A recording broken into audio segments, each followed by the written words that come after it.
Tom De Koning stuck in front of the contest there. I think poor from a ruck positioning. That's the one where as a ruck, when you want to be behind and maybe a key back goes to Toby Nankervis, got caught out of position there. Brad Johnson.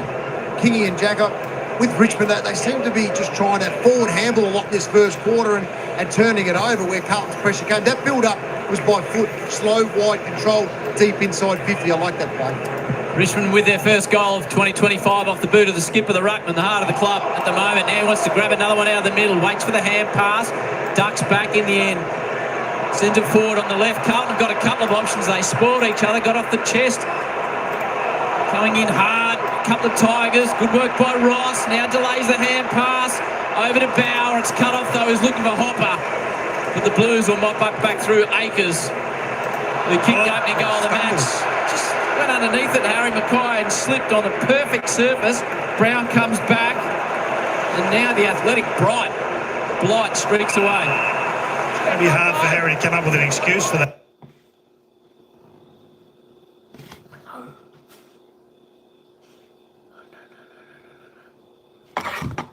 The ground looks fantastic.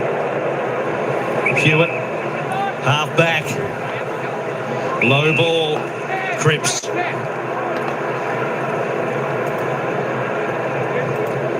Joy to watch as he darts one towards the edge of the square. Terra. So they just steady the ship for the time being. Gets the cavalry to get organised. Top of the square. Kemper's there. Williams lurking off the ground. Evans. Last man Evans kicks the goal.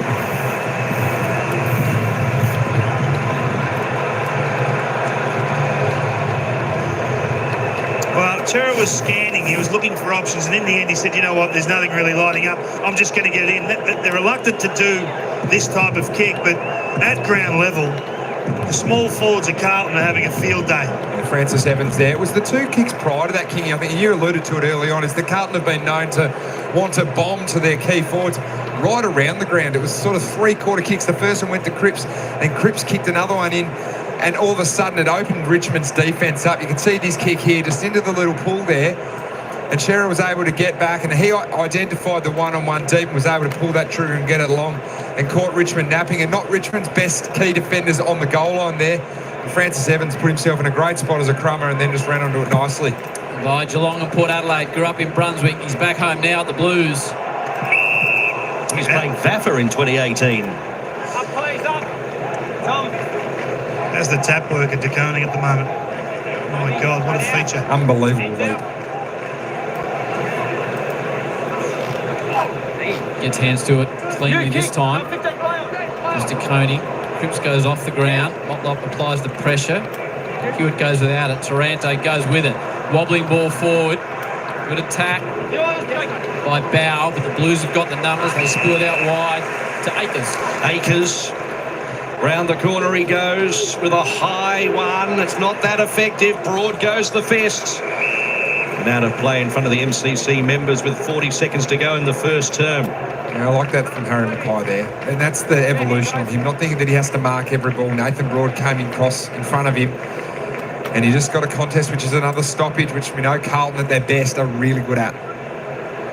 So just outside 50 to Koning, Nankervis wrestle. And Curvis down to Williams, who was happy to run out of time. And room. Goal scorer earlier. Zach Williams, of course, missed 2023 with his torn ACL, but played 19 games last year. And Curvis with the big fist again. And you heard from the umpire, Carlton are going to get a free kick here. So, with a spear to Mackay. Shaped like he was going to bump it long there, Patrick Cripps, and saw Harry Mackay late. A really strong lead. Suited to his left foot here as well. Let's hope he doesn't play on. Coming off arguably one of his best years in 2024, the Coleman medal winner of 2021. And it'll be on the siren.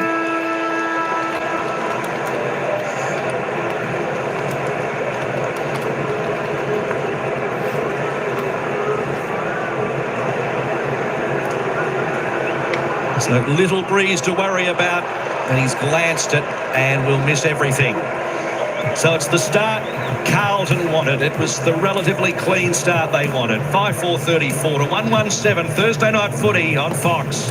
Blues have kicked 5 in the opening term. Lucas Campriali, his father debuted round 1, 1995. Won a premiership that year. His son picked up mid in the draft. Has had 6 disposals. A fine start to his career in blue. Carlton lead at quarter time. Picture perfect night at the MCG, 5-4 to 1-1. You're watching Thursday Night Footy on Fox.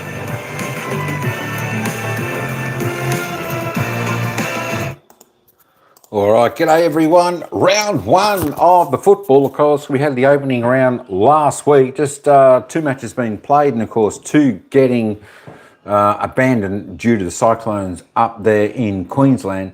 Noel, g'day. How you going, mate? Carlton is winning here. They certainly are. Yo, Eddie G, what's going on? What do you mean boo pies? 22 months for the member. Cheers, brother. Good stuff. Boo pies 2025. Of course, Collingwood. Yeah, they had a bit of a bad run, didn't they? The other day. I didn't actually watch the game because I was I was on my way home from Sydney. So there we go.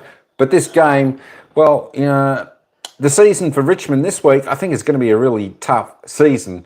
I think unfortunately, they're going to be one of the easy beats after losing a lot of quality players last year, and in the rebuild, and Carlton looked really good. Carlton looked really good pre-season, so we expect Carlton to have a pretty soft win here. But we'll see how they go. And of course, good things will come from Richmond. They've got fresh players out there, so that's pretty good.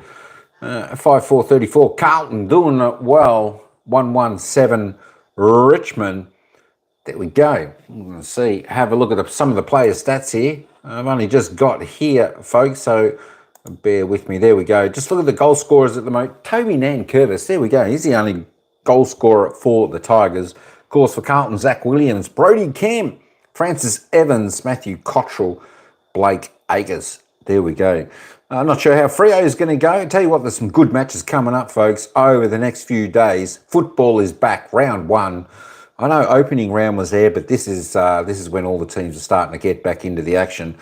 We've been waiting for the AFL footy to come back for months, and it's finally here. We are super happy, super stoked to see it all back. There are your goal scorers. Let's have a look who's doing the tail out there in the first quarter for the players. Well, James Tresice on top for the Tigers with 10 disposals. There we go. Carlton sharing the ball around well. So Tresice there with 10, 4 kicks, 6 handballs. They scored George Hewitt. Paddy Cripps, reigning Brownlow medalist, I think Paddy Cripps, wasn't he? Pretty sure he was. And Kara, both all on 8. Bianca, howdy. Good to see you, long time no see. Since the last game of the football last time. Fanatical Hawthorn fan, I think, from memory, Bianca. There we go, good luck. Good luck this year. I think they went all right. Did they win or lose against Sydney? I cannot remember. I cannot remember last week's games. But that's all right. That's right. Let's just roll down here before the players get back out on the ground for the bounce of the ball of the second quarter. Who else have we got? Jake Wiedering on 6. Harry Mackay on 6. Jaden Short there for the Tigers, 6. Also, Tim Taranto for the Tigers, just the 5 touches, 3 kicks, a couple of handballs there. Let's just roll down a little bit. There we go. Adam Sarr just on the 3 there for Carlton. Players are in the huddle. They haven't broken away from the huddle yet, and they'll be taking their positions very shortly. Oh, yes, we did. Super excited about the Hawks. Hawks won. Oh, okay, yeah. Yeah, I think at that time, I was in Sydney, so I missed those games, unfortunately. But that's okay. Not to worry. Anyway, there's some of your players there. Let's just jump over quickly and have a look at some of the team stats. As you can see, Carlton not really dominating like we thought. 94, 76 disposal count. 19 more kicks. The Tigers 1 more up. Inside 50s. Well, they're both getting plenty of chances inside 50s. 17 for Carlton for 9 scoring shots going well. Poor old Tigers. Carlton defence is just holding up well there. 10 inside 50s for 2 scoring shots. Disposals efficiency. Well, it's not too bad from the Tigers. Up around the 70, and of course, Carlton 73, but the efficiency inside 50 need to improve for Richmond. They've got to get a little bit of that score on the board. Yo, Ryan, what's going on? Not too many free kicks in that opening quarter, 2-5, all pretty clean. The hit-outs, all pretty even there as the centre clearances, and of course contested possessions, not a great deal in that either. Who's controlling the ball? Well, there we go, 29-17 Carlton, a little bit more in that aspect. Let me put it back there. Hang on, where are we? That's what we want. We want the summary there. Let's get that back there. Let's get back to the down to the ground for the balance of the second ball of the second quarter. There we go. Carlton by 27 points. Inside 50, they've had a few sort of skill errors there. Brad Johnson mentioned in that first coverage of that first quarter that they want to handball forward, and that just invites pressure from Carlton. Carlton have been really strong behind the ball. Kingy's already focused on Jacob Wiedering. Maybe it's instead of handballing it forward from a Richmond point of view, centre forward, actually tuck the ball underarm. There are some quick guys down there across half forward. So use your leg speed and run the ball through. So the second term, they've had their settler, and Carlton would be pretty happy with what they've produced so far. So De Koning just taps it ahead, and Motlop quick to pick it up. Good mark by Blight in defence. His fourth game in AFL. Jacob Blight. Kick to the outer side in the Nankervis direction. Tried to scoop it in, did a pretty good job in the end. Down the hands of Haynes, and tried to hit Mackay. Nothing doing there.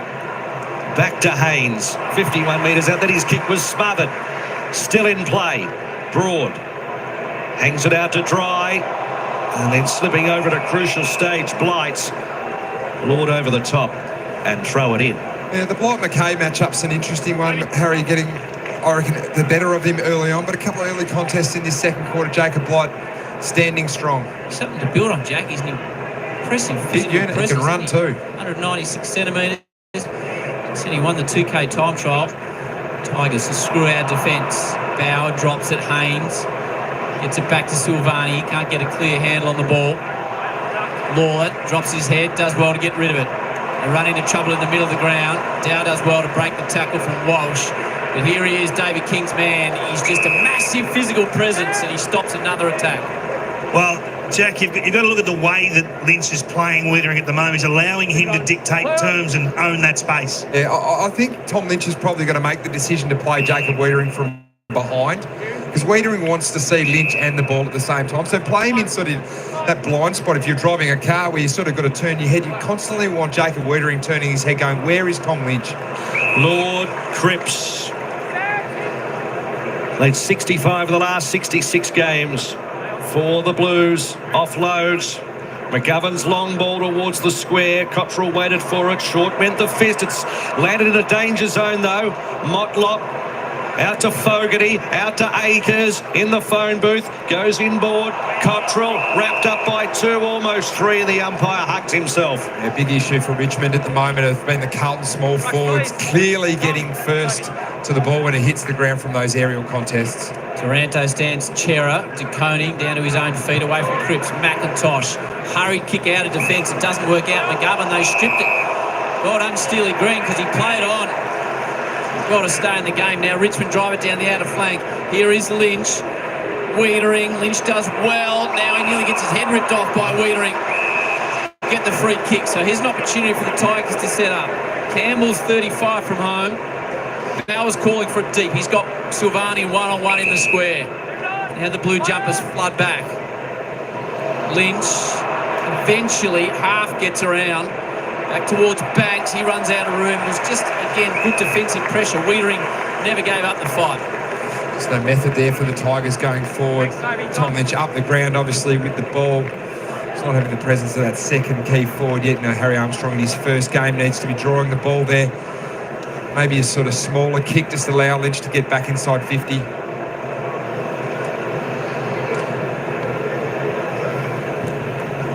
So it's Chera on hands and knees. McIntosh with the intercept paddle. And Taranto not quite. Walsh blasts away. It was a kick and hope.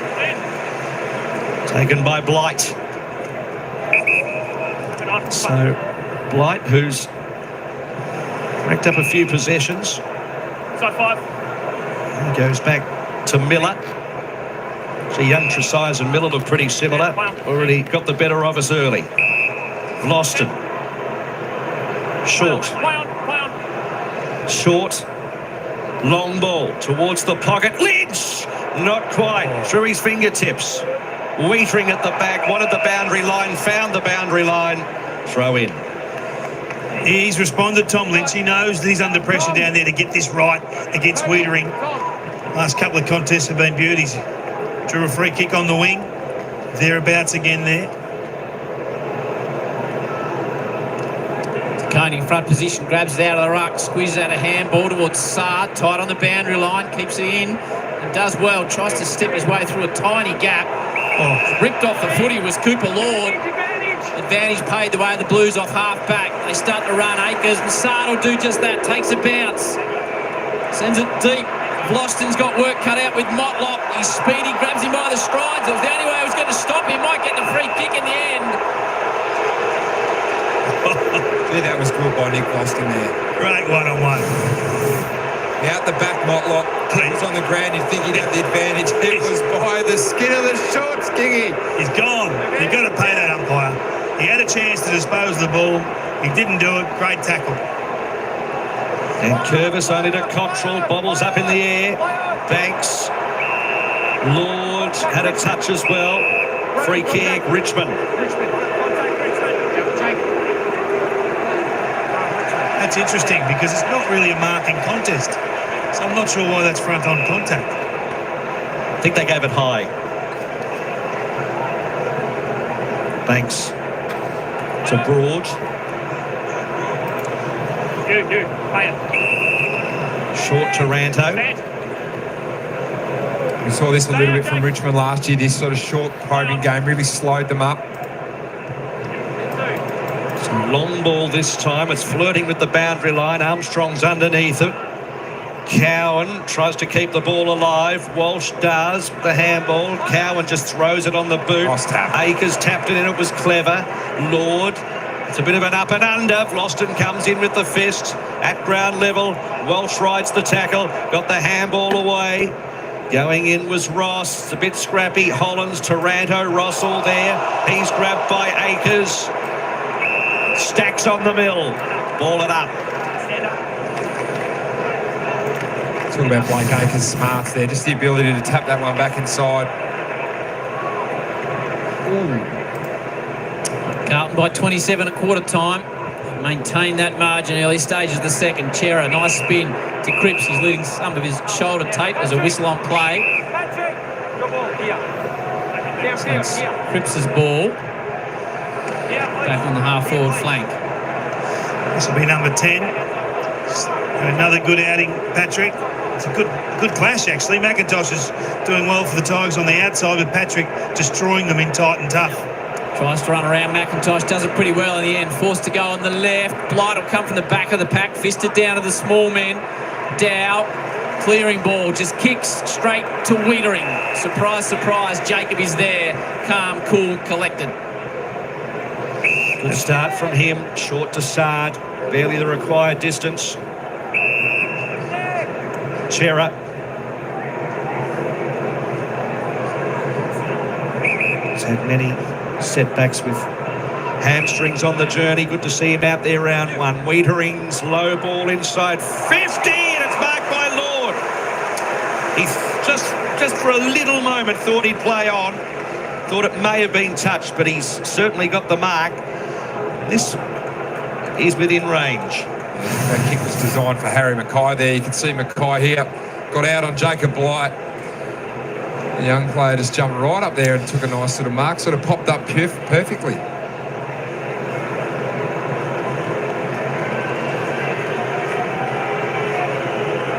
So Lord, formerly from North Melbourne. The VFL sides Shanks it to the right. Didn't get purchase on it at all. Slapped down by Hopper. Evans, Motlop got boot to ball, but it was cut off. Richmond can repel momentarily. Silvani's kick, not the required distance. Camporeale, could he do it? It's to the top of the square. Punch through. Starting to get this centre forward game from Carlton. You can see this hit here from Tom Lynch. Just got Tom de Koning right on the jaw there.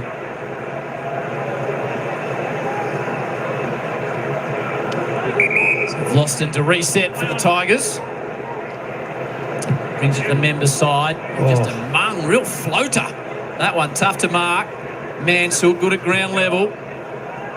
Screwed back towards centre wing. Good flash. There's the young man on debut, Armstrong. He went straight at Hollands, didn't take a backward step, and Tiger fans will enjoy that. Yeah, both players did not take their eyes off the ball there. Ollie Hollands obviously is smaller the type, but young Harry Armstrong standing up. Splits it out wide towards the wing. Fisted away from Banks across the line by Silvani. How is his early stages as a defender, Jack Silvani? Yeah, I'm enjoying it. He's got a bit of a go about him, but that contest there, Howie, that's what I love that as a key forward. And I sort of said to Harry Armstrong when I quickly went past him, I said, if you get the chance, you've got to go for the ball. And I mean, Adam Uze would go, that is a good sign already there.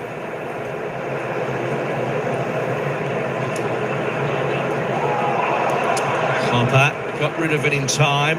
Banks with a bit of a kick and hope. No Mark McGovern, Lynch. There's Lawler.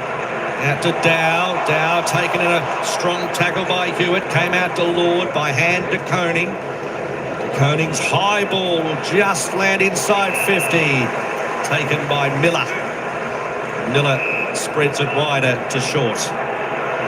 So this is what we've noticed here. Jack just off half back, just that probing game again. Yeah, I'm not sure whether it's their game plan, but they get caught in this sort of slow method. And this is, as much as Richmond are sort of creeping it up, Carlton are becoming stronger and stronger behind the ball. Trainer on board to the outer side. Akers kick the opener back to Vlossen, who's starting to get busy. Possession number 9. Takes a chunk, goes into the middle of the ground. Risky ball, Walsh, the Ocean Grove Flyer, sends it back the other way. Not sure it was meant for Motlop, but it works out okay in the end. Well, they took the aggressive kick into the corridor. They're worried about kicking the ball back to Jacob Wiedering. He's having such a presence on this game, long down the line every time they lift their vision. Wiedering's there. They pull that back into the corridor, and in the end, Walsh was too clever and too smart to crumb that ball and get it forward. Lucky in the end that Motlop was Johnny on the spot, but the work was done. Missed a lot of the season, first half with a knee. 6 weeks in the VFL and then the last 7 in the AFL. Managed to kick 6 goals. This is his job, Motlop, from just inside 50.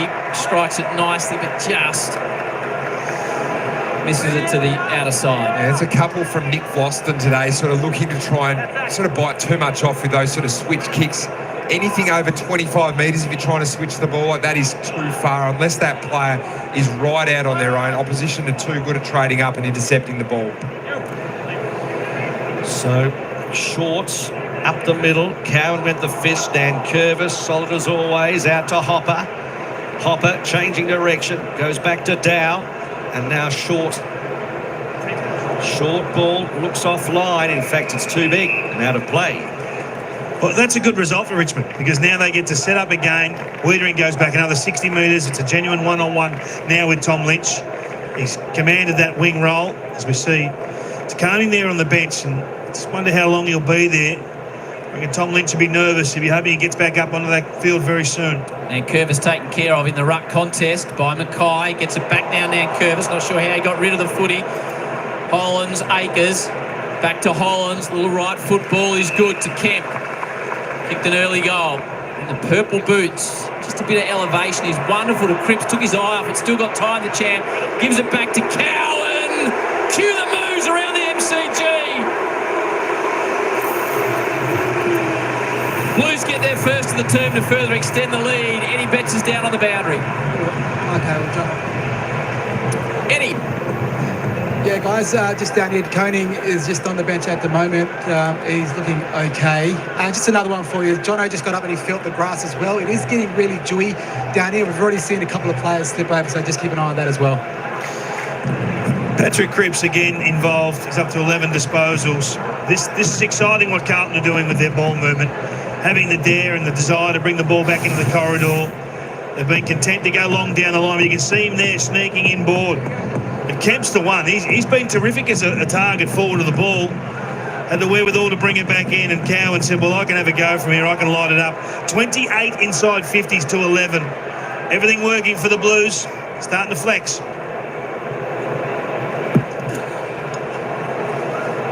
So both ruckmans, they collapse and bow with the free kick. That's not a Richmond free kick. 8th match in the AFL. Trainers spearing ball inside 50. No Mark McGovern able to patch up his own work and finds Fogarty on the wing. Fogarty looking for the flyby. Comes via Rakers and now Hewitt. Hewitt with the run. Heads towards the forward line. No mark from Kemp. Coming through and taken was Trainer, and the umpire doesn't want a bar of it. And you can already start to see Carlton so confident with their defence, King, at the moment that their midfielders are predicting turnover. They're already starting to think that the intercept's going to come. It was McGovern that time. That they're starting to get those exit kicks and get the ball out of their D50 quickly. McIntosh in the ruck that time. Cripps to Walsh. Walsh round the corner. It's floating. It has to bounce, and it does. Another one for Carlton. Seemed to happen in slow motion, but they get another one. It's their 7th. Well, they're just on top. They're just smashing him in the middle of the ground, the midfielders. That's 5 goals won from stoppage. Richmond yet to score. And there's no reason for that. They're well served in the middle there, the Tigers. They're well represented, the captain. At ground level, you got Taranto and Hopper. There's no reason why Carlton should be this dominant, but they are. And it's great to watch. Batman and Robin, Cripps and Walsh is going crazy in the midfield at the minute. Yeah, Walsh is an important one, I think, for King. Like going forward, actually kicking goals. You think the last 3 years he's kicked 5, 6 and 5. That's his scoreboard impact over a whole season. And I think for the evolution of Sam Walsh as a player, he needs to get forward and kick more goals. Brad Johnson. Brody Kemp just hobbled off then after that last contest inside shortly. 450. John, are you down there? Yes, Howie. Brody Kemp just hobbled off after that last contest inside forward 50, and Kingy Wiedering is just loving the fact that his midfielders forwards are putting on elite pressure at the moment, sitting at 204. Bauer looks sore in the middle of the ground. Brad Johnson, any bets down at ground level. Mansell does well to step, sizes them up from 35, chips it to the top of the square, and Lynch is there waiting, and some joy for Tiger fans. He's a player, Mansell. He's a real player. I think the Richmond fans are going to have a lot of fun watching Ryan Mansell over the next few years. Just his speed, his pressure, his hunt on the loose ball. That was clever. Lynch for career goal 463, and a second for the night for the Tigers from the top of the square. No problems. And they get around him because he spent some time out of the side. And the Tigers come from everywhere to get around the big spearhead. Yeah, there is a lot on the shoulders of Tom Lynch as he makes his way to the bench now, but there is a lot on the shoulders of him this year, not only from that key forward aspect as well, but as a leader of the Richmond Football Club. The ability to get it forward. Another one here, Tim Taranto. But you mentioned Ryan Mansell, a tough player and plays above his weight, grade 2, King, I reckon. I saw that last one, and Jacob Wiedering, who's been on Lynch all night, got caught in that first initial aerial contest, and then Lynch was able to get out the back and mark one on the goal line.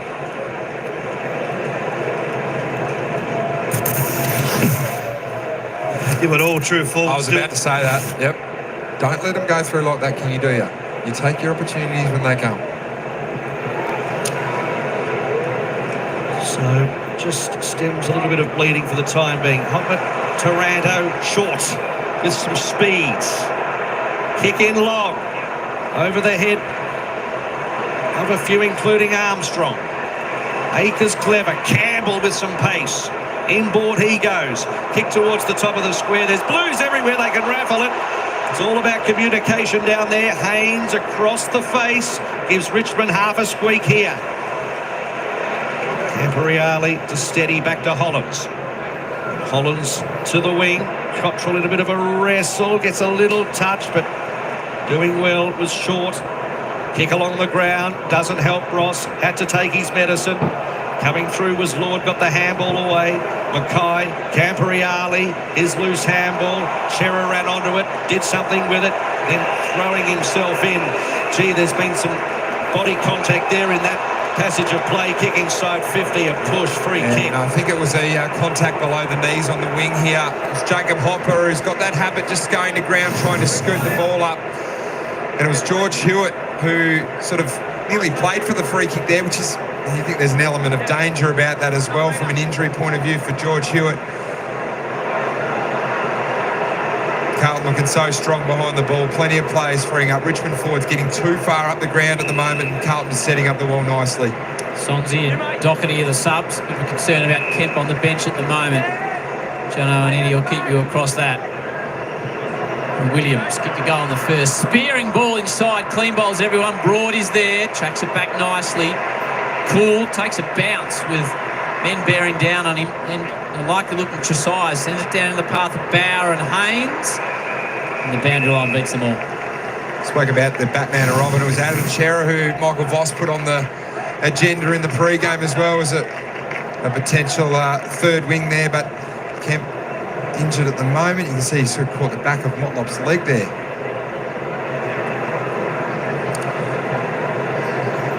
Nankervis as far as Hewitt, but it bobbled up to Nankervis to Sky. One. Haynes goes back with the flight, got a couple of touches, couldn't mark it. Blasting ball forward by Wiedering. Fogarty and Nankervis. Almost a little bit unfair. Fogarty back to De Koning. Hewitt's kick inside 50 in the Cripps direction, in the Mackay direction, but cut off by Blight, who's done some good things tonight. Looks impressive, David King. Yeah, he does. I mean, he's going head-to-head with Harry Mackay. It's a tough night at the office, but he's won some battles. De Koning flies, can't quite bring it to ground. Haynes comes back the other way, receives it from Hewitt. McIntosh just hustles him and the Sharon across the line. Lee Montagna spoke in the pre-game about those mid-season picks as well. Jacob Blight being one of those. Another one's James Tresize. Those opportunities for guys mid-season. Maybe Richmond can find a gem there. It looks like Blight's playing well tonight. Tresize has had 12. The Blues by 27 at quarter time. They've pushed it out to a 35-point margin in front of the Shane Warne stand. Working hard though, the Tykes. I mean, they're certainly not making it easy for Carlton. They've been too brilliant a couple of times off half-back and through the middle, but outside of that, they're fighting the fight at stoppage and in the contest. So Chera goes round towards Fogarty, Broad in the front spot, couldn't quite come down with it. Lord taken to ground. Fogarty, Williams sizes them up, but in the end punched through. Tom Brown with the spoil.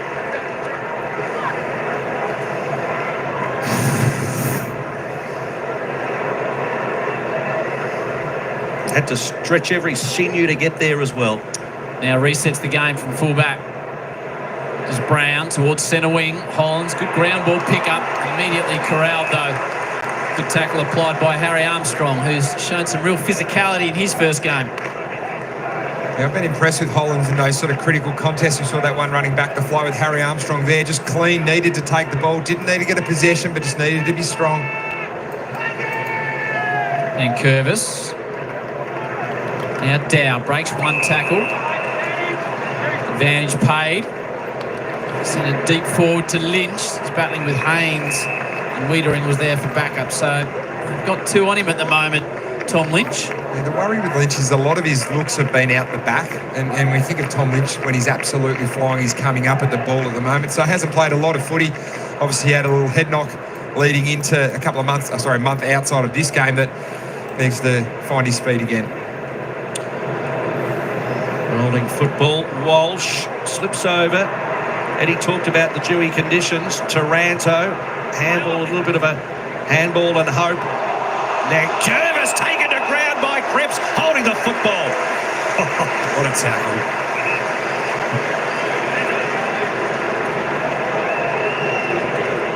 hasn't just been so elite for the club, but a real war horse for them as well. Across the face they go. Wiedering to Silvani. First game in 600 days. Silvani name running through the blood of the Blues team, of course. Over the head towards Evans. Broads took it high and then gets a free kick. Kent looks like he's set to come back on, so he's got rid of any injury concern. Good news for the Blues and the number 17. The third goal of the match earlier on did Brodie. I like this. Just chip the ball around a little bit. They need to spend some time with the ball in hand. This is not working, the high ball down the line. It's very high towards Wiedering, who sets himself. Gets some help from Silvani, which does well to bring it to ground. Through the hands of a couple. Lawler does well. Dishes it off. Can they get the finish here, the Tigers? Yes, they can. They need more of that. Good finish in the end by Ross. And the Tigers kick their second for the term. Get excited. Lawler involved again, Jack. Oh, he just does some things that are just calm. Just calm. He's heat around him. Takes the right option by hand. That's just good passage of play. I mean, they had to get that ball to ground. As you said, it had been Wiedering long down the line, Silvani on that occasion, and then that handball there. To take the game from inside to out from Lawler is beyond his years. This guy's in his first game. Look at that. First one to the ruckman, and then bang. Draws 3 Carlton players and puts Ross into great space. This is exciting. It is. It certainly is from a Richmond point of view. And we saw Finn Callaghan last week. Just the ability to handball and create an opportunity for a teammate there. Sam Lawler certainly impressing in game 1. De Koning flies early. Walsh. Hopper in there. De Koning. A bit of contact. Taranto. Hopper. Banks. And sideways heads towards Dow, but Camporeale with the fist, boiling fist. Dow had to work. Brown just tries to pat it back to Dow. Banks in there, not convincing. Free kick advantage paid. Brown finds McIntosh with a good kick. Richmond forcing forward again. McIntosh inside 50. Lynch at the back. Tries to come through. Lawler's there waiting. It's off his boot. It's just out of play. Yeah, Tom Lynch absolutely screaming for the ball for the 1v1. Caught on Jack Silvani. Finally broke the Wiedering chain. You see Pierre Gasly there sitting with the Carlton hat on. Obviously the Australian Grand Prix on Fox this weekend. So he's enjoying the footy on a Thursday night. Good F1 identification of drivers by you there, Jack. Yeah, thanks for that. Martin Brundleoff. Yeah, don't get too carried away. So the Tigers continue to press. The tackle again applied by Cripps. Partnered by Aussie Jack Doohan this year, Pierre Gasly. Then Curvis gets front position, wobbles the ball forward. Did anyone touch it? I'm not sure they did. Then Curvis has snagged one from nowhere. And Richmond, they've got 3 in a row, and then Curvis has got a couple. It's a fascinating battle in the ruck. The Koning's tap work's been a feature. It's a good battle, both challenging the opposition ruckman, charging forward, making the other one defend. That's just a good wrestle, good strength battle there. Good early body, and it's the slowest goal I've ever seen. I thought McGovern was going to get to it, then he tried to body and hold position and forgot to go after the footy. It just bounces in front of him, and he half shepherds it through. Bizarre. It is an interesting ruck battle, isn't it? I haven't seen Toby do that before. Nice little volley. We've seen Zach Williams kick a couple of goals off the ground tonight, but you're right about the ruck battle, and I think the Koning needs to separate himself as much as possible from Toby Nankervis. Nankervis, that sort of ground and pound ruckman that wants to bring you in nice and tight. Here is where Tom De Koning is at his best, centre bounce.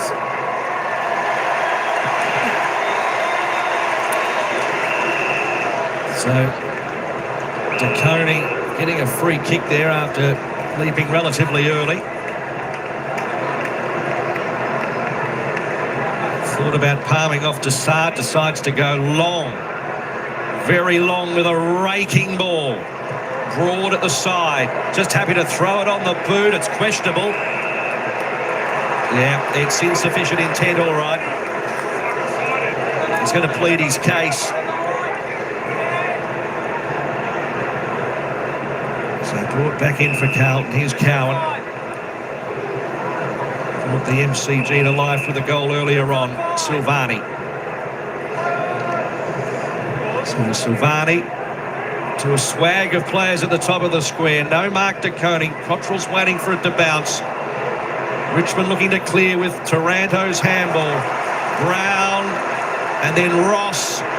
It's two players just about at the 50-metre arc here. Silvani and Lynch. Lynch used his body to get the football, then gets it back towards Bauer, who rode the contact from McGovern. Silvani's there. Sard, Cowan, too many Blues to mop up. Cowan into the middle of the MCG through the hands of Williams. They've got the run again here. Walsh. Advantage paid. He was knocked over after he got rid of it. Oh, they're out everywhere. Williams, he's got options galore. Forward, goes to a 2-on-2. Mackay flies. Here comes Motlop from the side, picks it up. Dangerous round the sticks, gives it back to Cottrell. Back to Motlop, goes a little check side. Big build-up, look to goal. Couldn't quite finish at the Blues. Oh, that's exciting if you're a Carlton fan. The speed of ball movement tonight is quicker than I've seen them in the past. They're attacking corridor. They've got runners charging forward. Their midfielder on their bikes. And their half forwards are causing a lot of damage here, working so hard up the field and then to correct back forward. You can see their perimeter players at the moment, Kingy. Like you think the wings, halfbacks and mids are all starting to anticipate the turnover. They're getting out, creating good ball movement. Shorts high ball. Koning fisted away from him. Akers. Just a bit of a kick and hope and out of play.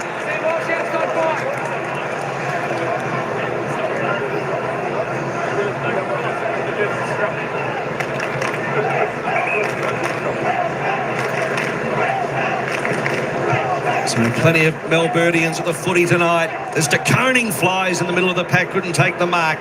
Nankervis standing start. Thumps it on the boot inside 50. Bauer wrestling with Wiedering. He claimed it. He had a fair bit of it, but he's not going to pay it. So what the coach has done, he's put Bauer deep forward. He said to Lynch, you come play centre-half forward and we'll drag Wiedering back on Bauer. So it's a good one-on-one. The young fella did well. So Nankervis dropped it to his bootlaces. Banks fires one to Taranto. Off a step, trying to scoop it in Mansell and over the line. So just to finish that discussion, this is what I'd like to see Michael Voss respond to that. And say, we're not going to allow you to take Wiedering out of the game. Let Jacob play his game and use Silvani if you have to, or Haynes if you have to free up their trump card behind the ball. And Curvis pats it down. McIntosh runs in from the side. There's a bit of a merry-go-round happening at the moment, Kingy, where Jack Silvani's gone back to Jacob Bauer and Wiedering's come back to engage Tom Lynch. So Cowan's kick, trundling, bouncing ball, and in the end it's come off the boot of Mackay and out of play as we head towards half-time. He's definitely got the points in this second quarter. Jacob Blight on Harry Mackay.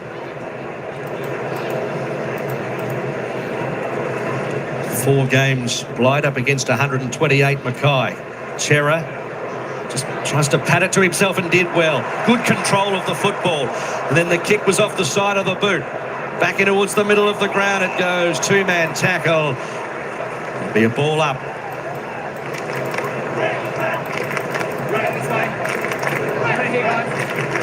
Blues by 25. And Curvis kicked a couple. Half-time here at the MCG. The Blues led it by 27. Cowan and Walsh got that to a 41-point lead, but Lynch, Ross and Nankervis a second. Saw Richmond kick the last 3 and narrow it back from a 27-point quarter-time margin to 25 points at half-time. Jack Riebolt and David King. Yes, Howie, it's been, I think, from a Carlton point of view, it's been quite clinical for them. They've been able to establish a decent lead. And from Richmond, they were strong as well. And the game is built off contest. And you think 2 young players, one player, obviously Harry Armstrong in his first game, both players there with eyes on the ball. You love seeing that from both coaches there. And for the evolution, I'll speak from a key forward's point of view, for Harry Armstrong, that is a big contest to be involved in your first game. And to not shirk it, will automatically earn the respect of the competition and, more importantly, his teammates too. Absolutely. Brad Johnson and Eddie Benson down on the boundary. Come in. Well, Jack, we could hear that right on the boundary line as well. Both players with eyes on the ball, and I like the fact Holland just turned his shoulder late in some ways to protect his head as well, Ed. It was just a great contest. Like, that's probably the biggest hit that we've seen in this game for a long time. So, but it was fair. Both got up. Both went back for the ball. The other big moment in that second quarter was Patrick Cripps and his big tackle on Toby Nankervis. It was enormous the way that he was able just to latch on, not let him step or push off, and bring him to ground end. Yes, but you forget how big Cripps is. Like, you stand next to him, he's a big-bodied midfielder. He does play rough, but just to get him here, bring it, and didn't sling him. Like, he was in a position where it looked like he was going to sling him, but he brought him down, right, got hold of the ball, and then they just walked past each other and just smiled at each other after that. That was the best part of it. After the ball went away and he switched the play to Wiedering, they gave each other a little rise smile, Howie, as if to say, I got you on that one, Neg. Wiedering seems to be the centrepiece of this game in many ways, Jack, as far as the tactics and the coaching box is concerned. He does, and he's setting himself up nicely behind the ball, and I think he's always been that sort of pivotal point. The challenge is going to come now that Richmond are going to try and do something different. So Kingy's already mentioned that Tom Lynch is getting further up the ground and Jacob Bauer's gone a bit deep. What does Michael Voss do with Jacob Reading? If it's me sitting in the coach's box, I'm holding strong with him. He's my back point. He's my pivotal point. Sarah Jones is with the full panel assembled for Fox on a Thursday night. Thank you, Howie. Yes, and we're going to drill down on Jacob Wiedering and his impact across halfback for the Blues. He is our Harvey Norman highlights. A dominant performance, Jason Dunsall. His intercept marking, he sets the standard. He just doesn't get beaten in many one-on-one contests. He's the rock they can't get past. They've got to find a way to bypass him. They've got to go around him. I would just think there's a flashing light. If you see him, you're kicking the other direction.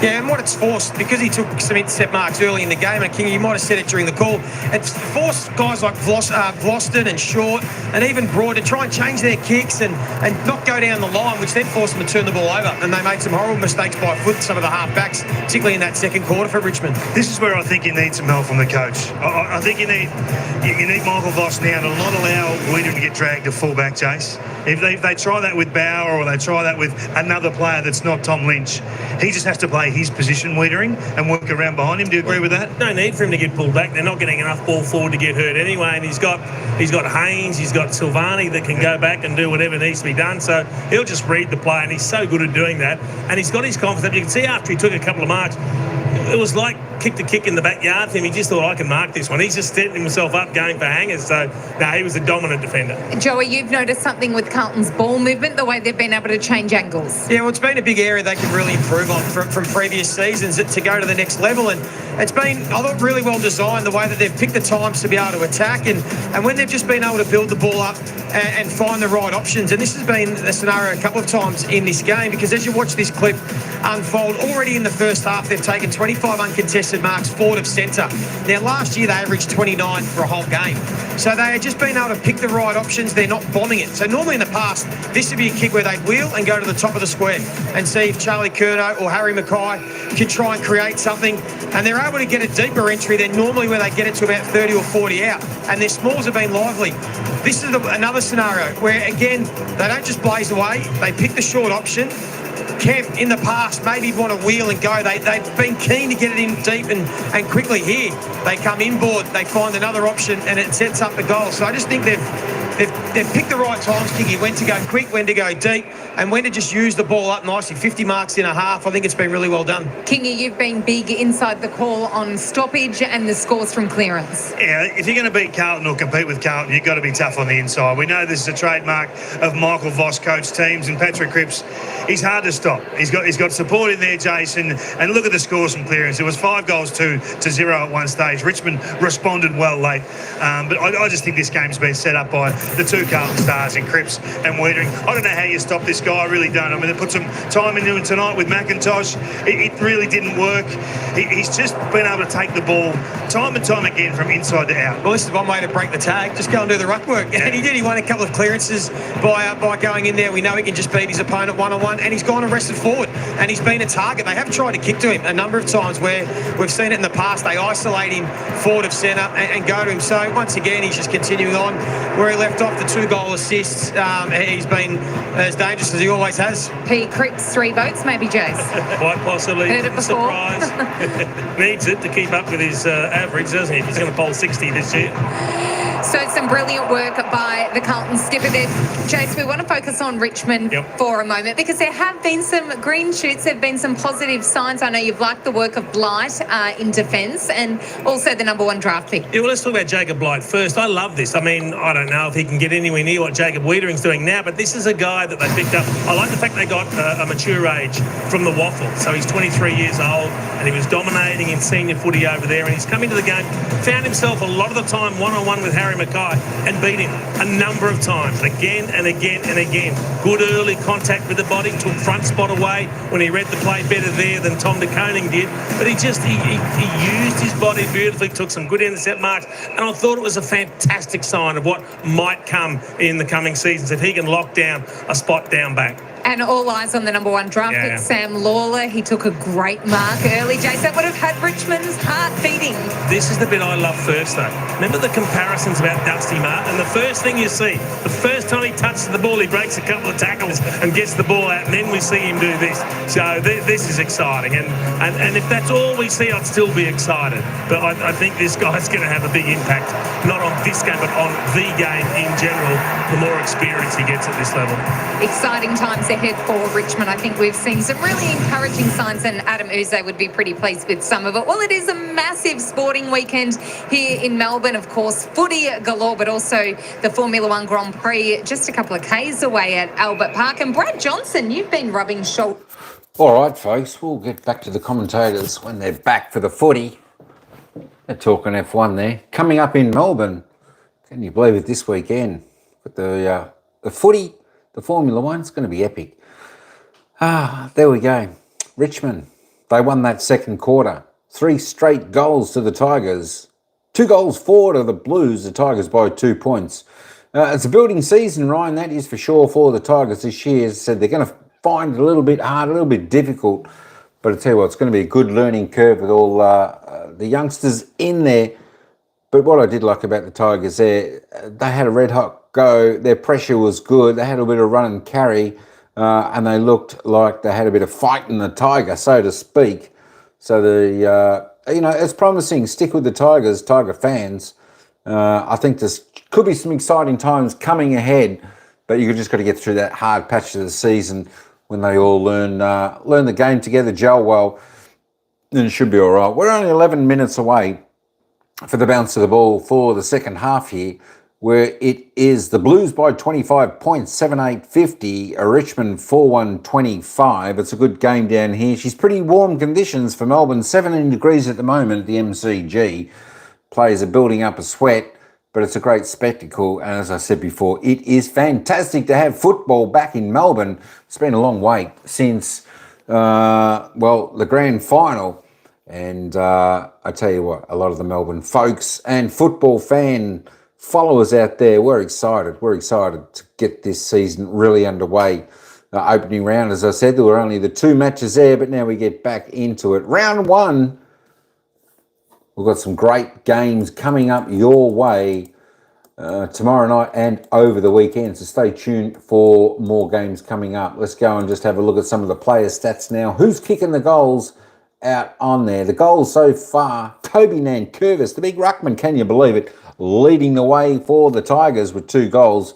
Jack Ross, and of course Tom Lynch, welcome back Tom, kicked a sausage roll in that quarter. They are the other single goal scorers for the Tigers. Of course for Carlton, Zachy Williams, Sam Walsh, Brody Kemp, Francis Evans, Lockie Cowan, Cottrell and Akers, all single goal scorers there for the Blue Baggers. Don't forget, put your vote in. I've got a poll there. Who do you think's going to win the game? And of course, so far, 64% have said the Mighty Blues.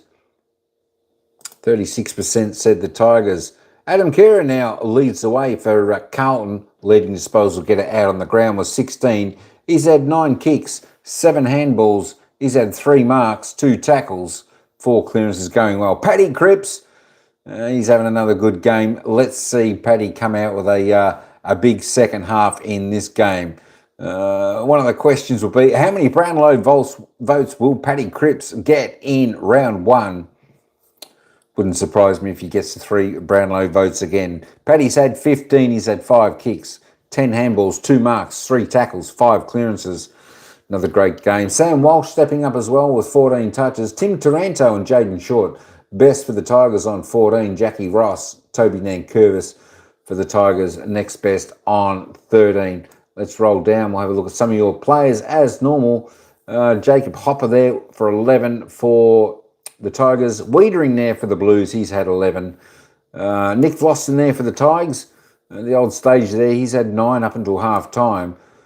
Let's see who else have we got. Sard on 8. He had 5 disposals in that second quarter. Who else have we got? Jack Silvani, 7. He's had 6 kicks and 1 handball. Tommy Lynch, interesting to see him back for his first game.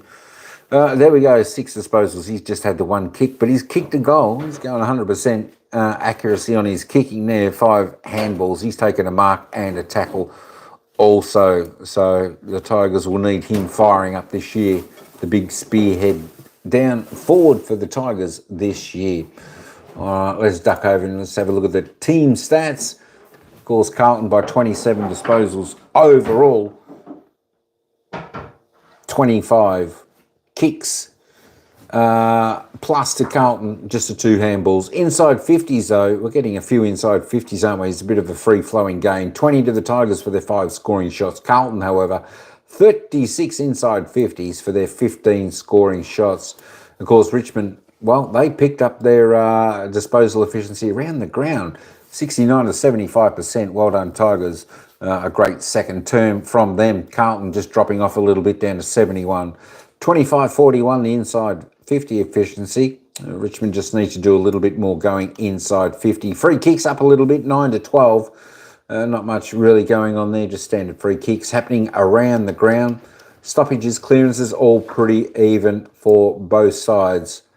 As we can see, the contested possessions uncontested. Carlton just controlling the ball a little bit more there. They are plus 21 on that account. Let's have a look at the marks now. As you can see, with that little bit of a control, they're just controlling the ball. A bit of chip and mark. They're up by 17 there. Marks inside 50, 3 to 6. Not too bad for both teams. All right, let's get back down to the ground. We'll get back down to the commentators and see what else they've got to say on the first half. Him in the jaw, and that to Michael Christian is not great. Surely there are mitigating circumstances. The fact that Wiedering's pushed him into him. Well, I'm sure they'll look at that, but I also think that they'll look at he then has to protect himself because he's getting pushed into him and contact is inevitable. Yeah, potentially that's something he'll argue, but let's look at it again. I still think the fact that he jumps off the ground. Have a look at the push. Look at the extended arm. The right arm of Wiedering pushes him all the way in the back. Hands in the back.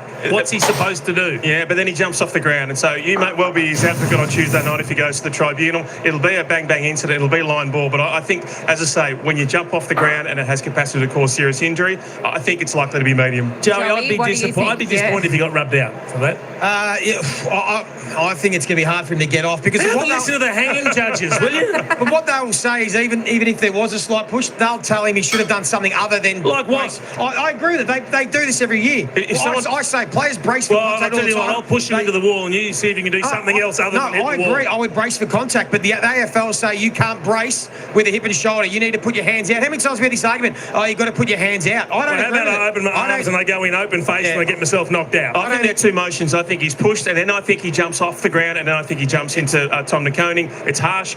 He hasn't played many games. Tom, keep out on the field. Your team needs you. Always a hard one. Bracing for contact via bump. Incredibly frustrating for Adam Uze if he does get rubbed out. Well, tomorrow, a massive game here at the MCG. Hawthorn and Essendon, 2 of the fiercest rivals in the game, and the Hawks are red hot at the moment after that brilliant first-up win against the Swans. And the Bombers, they had a false start. They finally begin their season tomorrow night. You're watching Thursday Night Footy on Fox. All right, folks, we are 4 minutes away from the bounce to the ball. They're just on a break there, the commentators. So we might take a couple of minutes break just while we're getting back. More goals from the Tigers, says Ryan. Big chance, Ryan. Big chance they get a few more goals. As I said, I actually like the way the Tigers are playing today. They're playing with that bit of fight of Tiger of old, and it's a lot better than I saw, of them last season. I think they got a bit of spark with some of the new players in there. They were just talking about Tom Lynch then. Will he get rubbed out? Will he cop a match for the hip, the bump on one of the Carlton players? And that was what they were discussing. Wiedering sort of pushed Lynch into the other player, and Tom Lynch sort of, tucked his arm, braced himself, but he just extended off the ground just a fraction. But, I don't know what else he could do. You're within 1 metre when you get pushed into the other player. What are you supposed to do? I think, I think he might get off that charge, or even if they have a look at it, but that's what they were discussing there prior to the break. It'll be an interesting call.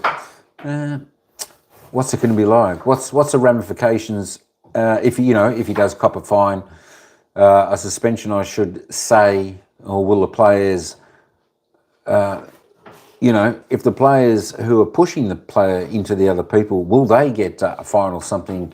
Maybe that's something that'll come into the game later on if we see a little bit too much of that, because we do see this often happen where the players have got to brace when they crash into the other players, and it can be quite dangerous for both players being pushed and the one taking the other contact. All right, folks, we'll be back in around about a minute's time, just waiting for the commentators to come back, and then we'll be back down to the ground for the bounce of the ball for the third quarter, whereas Carlton by 25.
By 27 at quarter time.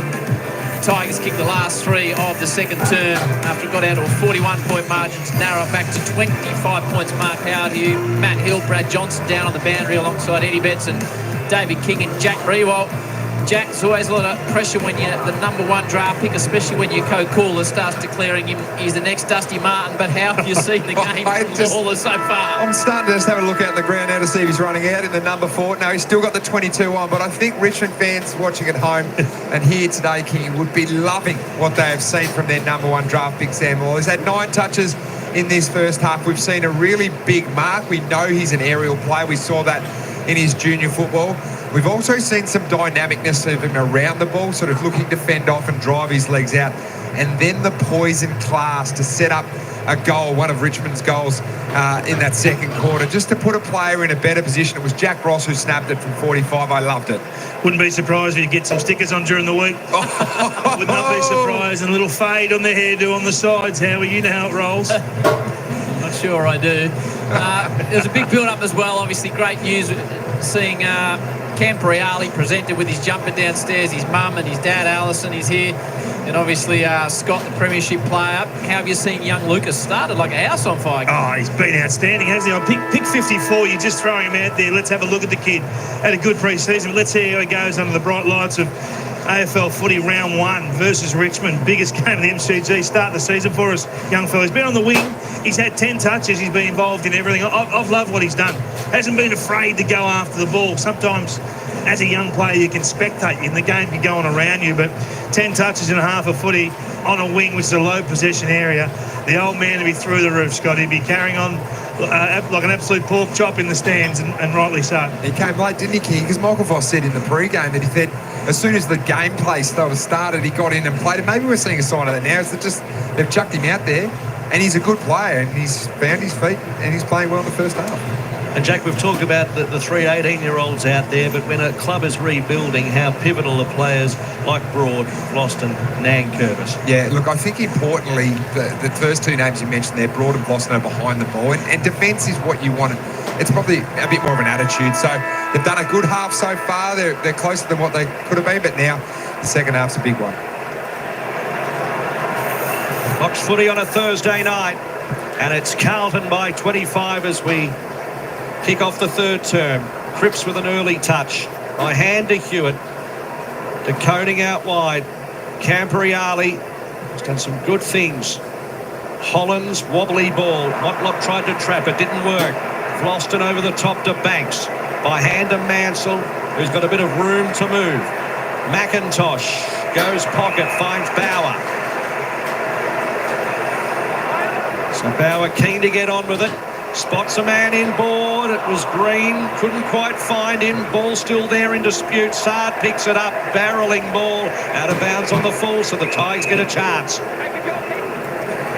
Back where Jacob Bauer had that first shot. Bit of deja vu here, but good turnover from Richmond to get the initial play and then sort of use this sort of handball up and out sort of style. Carlton trading up. Should take a very good kick from here. Looking for an early spark, the Tigers, in front of 70 to 80,000. Burns with the straight drop punts. And they collapse underneath of it and out of play.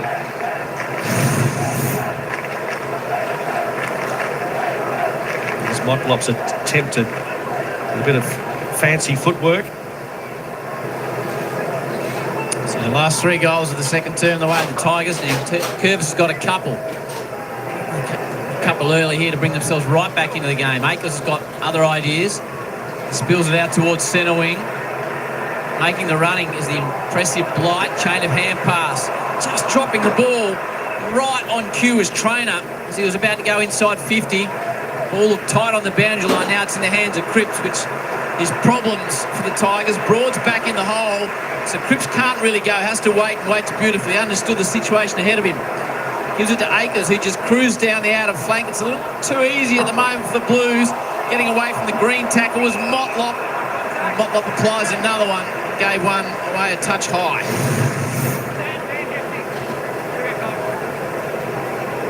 That was a good bit of play for Carlton there. Just didn't have anything sent forward of the ball. You can see while they're just sort of drawing the Richmond opponents up, getting it up by handball. Fortunately gave away the free kick. Kick taken by Tresize. Some of the members, we have footy fans back having a yell at the footy. That's a stacks on and the umpire will ball it up.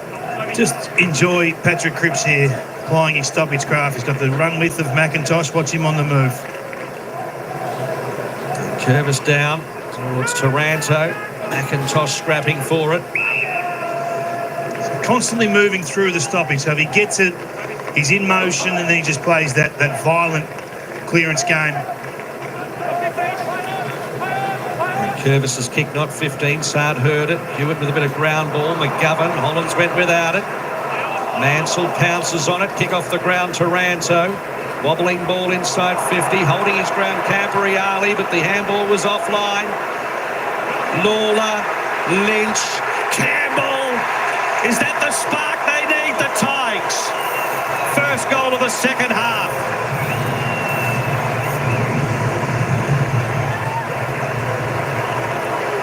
Just pressure. We're going to play small ball. Lee Montagna talked about this in the pre-game. They're going to hunt. They're going to put pressure on. They're going to hunt that loose spilt ball. And there was just enough to force an errant kick that didn't quite get the job done. And it just hovered. You can see it there, bobbling around at centre half forward. A little bit of pressure on. Look at him come. Another good handball here from Lawler. Just got it out. It was Lynch who saw that one. Look away. Look at the numbers. Tigers arriving quickly. He's involved in everything, Lawler. Been terrific.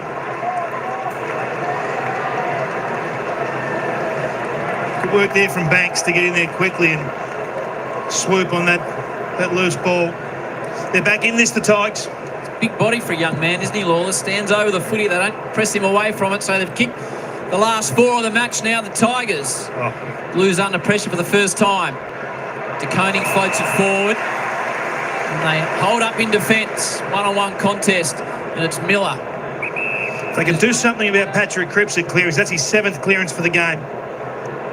Sends it down the path of Mansell. De Koning's got too much height, skill and talent in the contest.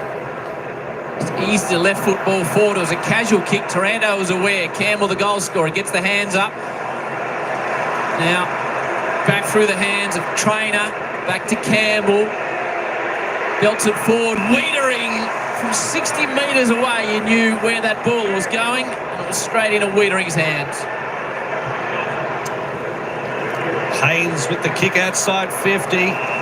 Under pressure, Tresides was backing back on Akers, but held his ground well. Little chipping ball towards Broad. Bit of keepings off for the time being. Hopper along the ground. Tresides over the top. It's building. Green to the top of the square, over the head of Lynch. Hovering, here he goes. Lawler. Lawler's first goal. It's a big moment at the G, and the Tides are roaring early.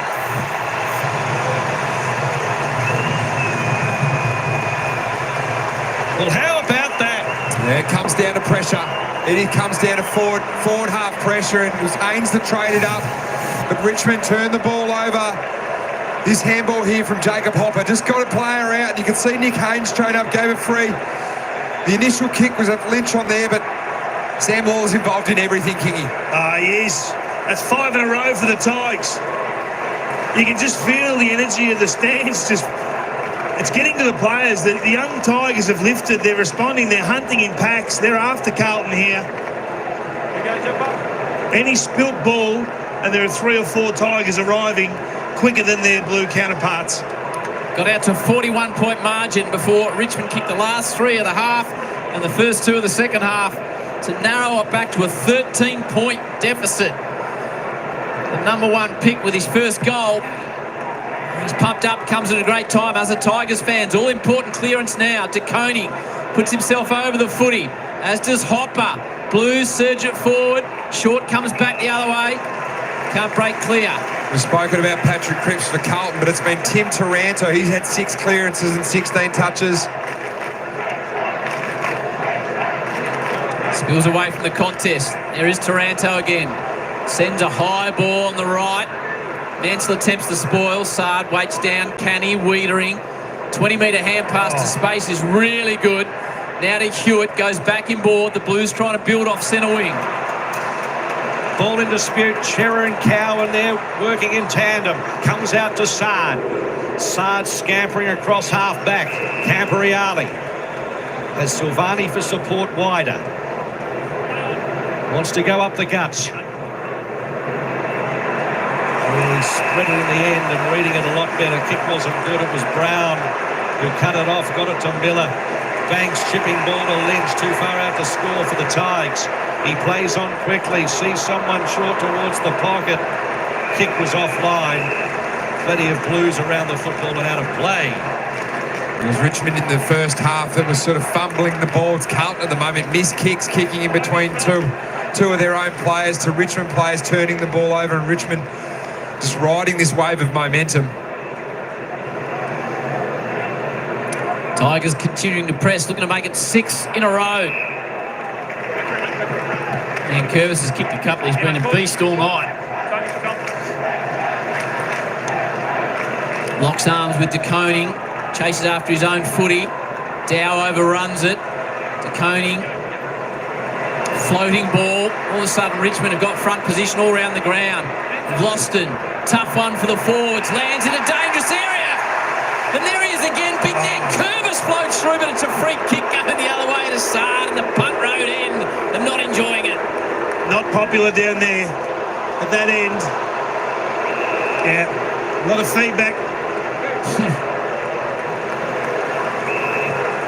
Holland's kick found the chest of Fogarty. As they probe it around the wing, the Blues. Mackay up the ground, thought about going back to Hollands. Then just barrels it towards the arc. Coming out to lead it. Kemp had a fair bit of it. He's going to pay it. Just got to be smart here, centre forward. We've spoken about bombing it deep. Can they find that little short probe kick again? Cherra's short inboard. Lord doesn't present an option. Now he does. Ignored.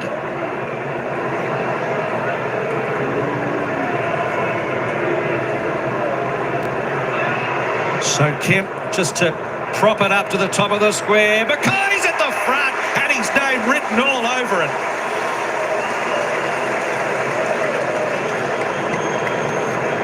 It's been a good battle tonight. Harry Mackay versus Jacob Blight, but Harry Mackay had the ability to get in early and get some body on and created that space to then run and jump and catch it at his highest point. Blight looks a bit proppy on the mark at the moment as well. Breeze a little left to right here, these goalposts. Mackay round the corner, keeps it low, and it's accurate. One they needed just to steady the ship a little. They're the problems you have with the growing pains, Jack. I mean, there's a guy that's in his 4th game of footy up against Harry Mackay. He's going to get beaten in some one-on-ones. So he's crying out for support.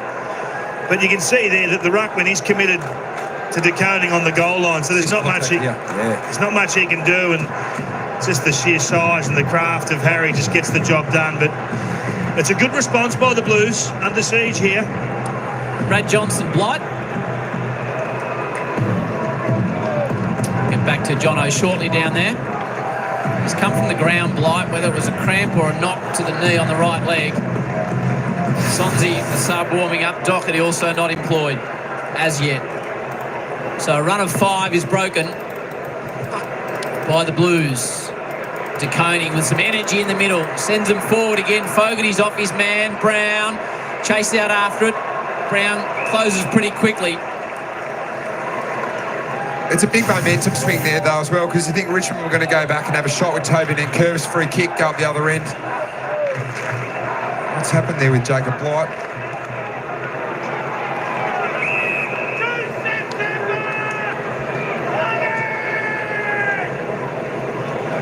Brad Johnson and Eddie Betts will keep an eye on Jacob Blight down there as he came off the ground.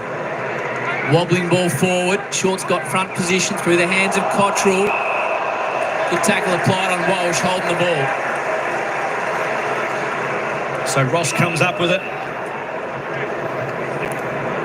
Kick along the wing.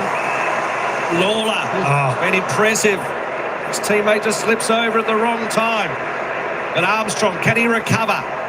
Can he be cool in a crisis? Along the ground he goes to Dow. Then a darting ball, Banks to Ross. Ross takes on his man, just outside 50. It's a high one. Lynch sets himself, had a little bit of it. Cherra kills it. The worrying sign for Carlton is at the moment is Richmond getting forward and free players forward of the footy, and they're using them. They're out. Holland's aggressive ball, immediately played on, 60-metre pass, hits Akers on the flank. Just wants to steady things down while a few blue jumpers get forward of the footy. Back to Hollands, the man that started the chain. He's turned it over, and just killing the ball is Luke Traynor. When you get a bit more confident that he belongs in the game, he'll take that mark. There is the grandfather, great Doug Wade. His other grandfather was president of the Kangaroos, Kingy. So he comes from good stock.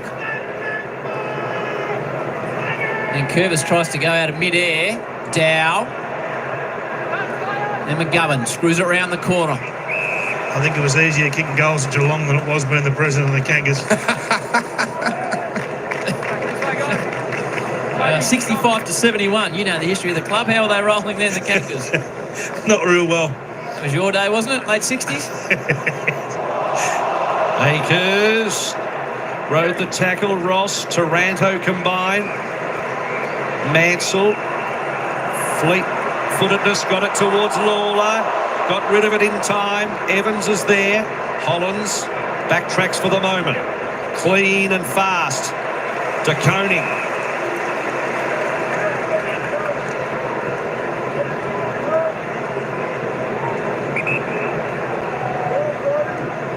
Koning's kick to the pocket. Mackay sets himself again. Punched away. Ross. Banks. High ball along the wing. Mansell's underneath of it. McGovern flew. Didn't quite take it. Armstrong had a fair bit of it as well over there. Scrap for it. Mansell at the bottom of the pack. Let's head down to Jono with some news. Yeah, Jacob Blight's still getting some work on his quad at the moment. The physio's doing a lot of work just trying to free him up so he can get back out to his matchup on Harry Mackay. Chera spiralling ball towards the attacking 50. Miller's got the job on Mackay now as a replacement. So the umpire was held. The umpire wasn't having a bar of it. So the Blues by 27 at quarter time, 25 at half time. They did get out at 41 points. Richmond with the opening 2 before Mackay replies. Sees an 18-point lead to Carlton. And Curvis has got a couple. Koenig grabs it out of the ruck. Nothing doing. It's a little bit of a stalemate here. Richmond throwing a lot of punches, 5 in a row. Carlton kicking the last one. This is a great challenge for the young Tigers to arrest momentum back again. Of course, Richmond lead 11-7 first round matches in their history. 2 magnificent Melbourne clubs. De Koning won it narrowly. Ross, De Koning went to ground. Kick along the ground towards Hollands, who has Mansell on his hammer and tack. Haynes in the end, standing start. De Koning and Terrell almost spoil each other. De Koning trapped by Akers. He's taken in a tackle. Umpire's right on the spot. Wants to ball it up. A friendly fire there for the Carlton Football Club.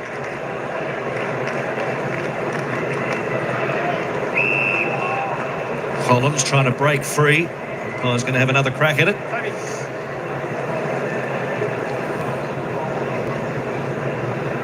So De Koning wrestling forward Banks. Every time I see a stoppage like this, I think, why would you want to be a ruckman? Have a look at these two going toe-to-toe. Dow wrapped up by Chera and a 4th stoppage in a row. Out of tickets, both of them, but just finding a way. De Koning holding sway with the head-outs.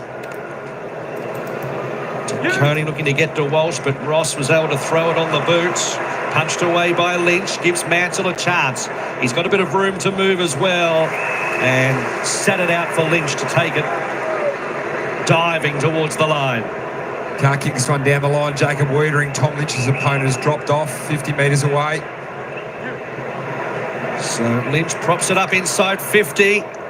No mark from Bauer, punched away from him. Walsh goes to ground, traps it, gets it to Haynes. Then Haynes' long ball along the wing. Mackay and Miller having a little bit of a wrestle, and Miller won that time in a 50-50. 9th in the BNF last year, Ben Miller. Having a pretty good night tonight. Another high entry inside 50. Wiedering's a presence, gets to the back. Good tackle by Cowan. Just a little toe poke works momentarily for Mansell. Carlton tried the same thing and it doesn't work. Straight down the throat of Hopper. Not sure about kicking the ball off the ground inside your own D50, especially into the middle part of the ground. It's extremely dangerous and it hasn't paid off this time. Just the pressure from Richmond, though. It's forcing Carlton defenders to make some mistakes. They're swarming onto the footy. They're hunting after that loose ball. He's ignored a few options here, Jacob Hopper. I'm not sure if he's got it in him too. 12 games last year, had issues with his knees and hamstrings. 3 goals in those 12. A kick from just inside 50. Winds out to the right, going for the extra distance. Punt road, Ed loves it!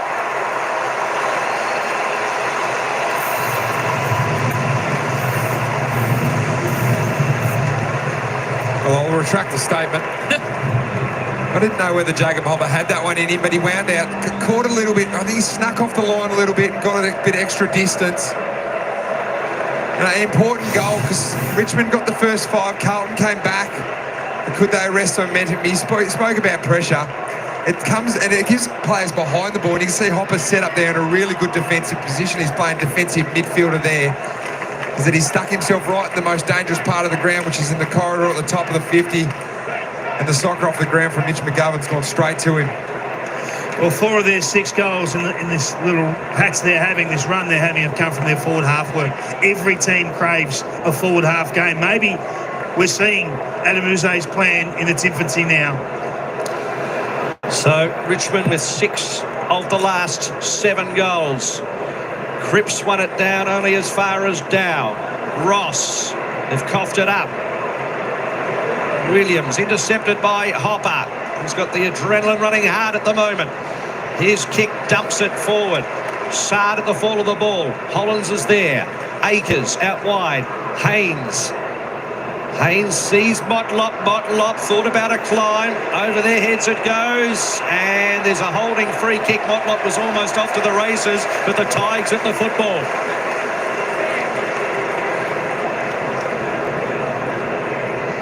Is everything going Richmond's way at the moment?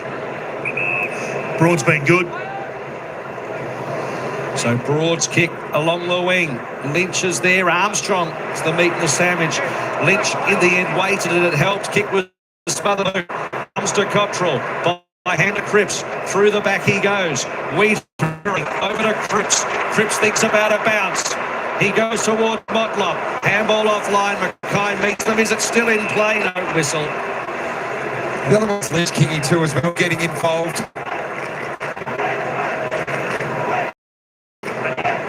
Patrick Cripps spent 10 minutes on the bench. It's 3rd term, so he's just back out there nice and fresh. McIntosh has gone straight back to him. Looked like Sonzi was getting warmed up. Come on there, the sub. Tresize. Broad steps away from trouble.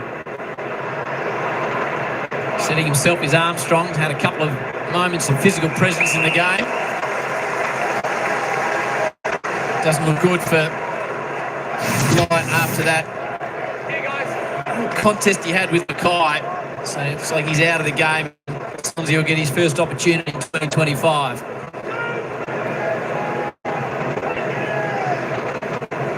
Out of wing ball. Richmond have rallied 6 of the last 7 away from Cripps, back to Cripps. And even the great one runs out of room in the Shane Warne stand. This is where they've relied so much, the Carlton Football Club, on Patrick Cripps. Adam Sherr only 3 touches this quarter. Sam Walsh only 3 as well. You would like to see them start to pick it up as well. Not convinced I love Cripper in the ruck. Nullified each other there. Boom, crash in they go. McIntosh off the ground. Bouncing ball set up well for Haynes, who met it hard. His handball too hot for Lord, who has to go fossicking after it with Campbell. Just nudged his body. That was clever to McIntosh. Now it's out to Dow. Dow to Lynch. Dropped his lollies right over the boundary, but they're up on their feet, the Tigers supporters. They're having a good yell in this 3rd term. I tend to agree with you, Kingy. I'd have Harry Mackay in the ruck now with Tom de Koning off. Get him up the ground, get him involved. Well, Cripps is the one that's likely to win the clearance. He's the dominant midfielder out there with 7 so far. Cripps works his way to the front. Paddled it out to Akers. Chera under pressure, out of bounds on the full. Tigers pressure there. Eddie Betts is down by the ground. Eddie. Yeah, guys, Tyler Sonzi is about to come on, so they've activated their sub. I think Carl should do that as well with Sam Doherty. Could have a bit of composure. Richmond are all over him at the moment, so we'll just keep an eye on that. Doherty looks like he's starting to warm up on cue, Eddie. Touch ball. The umpire will toss it back in. Things going the way of the Tigers at the moment. Campbell, Akers, almost a standoff there. Lord throws himself over the footy. Important balls to be won. Law's there again. He's already kicked one. What about this from the Tigers? Ross has got 2. They can't believe it at the punt road end. We've got a 1-goal game at the MCG. He's everywhere, Lawler. He is everywhere. Every time they score the Tigers, he's involved. His handball work a feature. Taking the game from inside to out. That man there stressed. You can't believe what's happening. The Tigers have found their mojo. Crowd behind them, and they're on a run. Big challenge now to get themselves going as a midfield group. They've been humbled in this 3rd term. Look at the handball there, bang. Quick as you like. In flow, cracking finish from Ross. We rolled up tonight, and Richmond fans rolled up tonight going, what do we expect? Are we going to lose? And right now they're a goal behind, and their young star is the one that is dragging them over the line. That's the second handball to Jack Ross for another goal. It's all on the back of number 22, Sam Lawler. Give him the number 4 now, I reckon. Change the number in game. Get Ralphie onto the AFL. Can we swap halfway through the season? Game on at the G. And Curvison to Koning. Lockhorns again. Short. Off the ground. Had a fresh airy. Taranto. McIntosh had to go to ground. Got it out to Banks. They keep possession. Here's Sonzi subbed on. Just a little 9-9 in the air. Makes Dan Curvis run. Takes it well. It's building. Crowd loving it. Mansell short. Finds shorts. The cavalry arrive. Goes inboard. Rossu's kicked 2 tonight. What's next? What's the next chess move? You watch Jaden Short lurking around the back here. Sells a bit of candy and then kicks long. And it was just the hands of Haynes that touch it through, and we're within a goal now. 5 points. How they turned it around so dramatically. It was a 41-point margin in the second term, Kingy. Well, I just think they've taken Carlton's game off them. They were able to move the ball with freedom in the first half, and they've denied them possession, really, made it a loose ball game, and they've just out-hunted them. So what do the Blues do now, Jack, as Silvani drops it forward? Well, I think they've got to stick to their guns, but they have to control the ball at the moment. They're just not getting it inside 50. They look very thin ahead of the ball. So make sure you just slow it down, maybe get more numbers at the contest, play to the Carlton game. Hewitt takes a bit off the kick. And to rally here, the Blues, Williams had good moments early. He's run down from behind, shrugs 2 tackles, does well, gives it to Fogarty. Sends an exploratory ball forward. McKay's coming back, does well in the end, Harry, to bring it to ground. No room for Motlop. Well, they need a spark here. They need one of their leaders to get involved, get on the move at this clearance. Walsh is lurking. Banks cramping around the contest. Cottrell with body. Comes out towards Dow eventually. He's at the fall of the ball. Back in again to that path, but it's Taranto now giving it to Dow. Pressured on the line. And looks like it's over the line. So the Blues will get a chance, centre wing. I'd like to see Tom De Koning push hard for as well. Take Toby Nankervis to the cage. Really test him out. So Saar takes on his man, tucks it under the arm, and then kicks towards the pocket. It's vacant, though, and Vlosten was able to amble over and take it. So big 3 minutes here for Carlton. There's Vlosten's kick. Looking in the direction of Armstrong and Silvani. In from the side was Cowden. Silvani was a good, strong marker.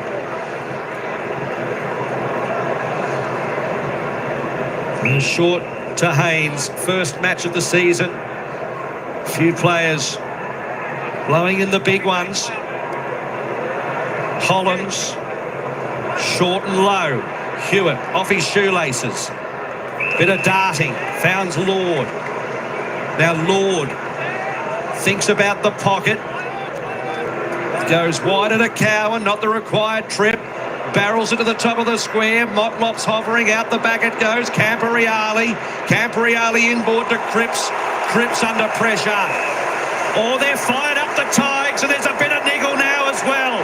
Emotions are starting to roll high. Game on the line with 2:24 in the third quarter.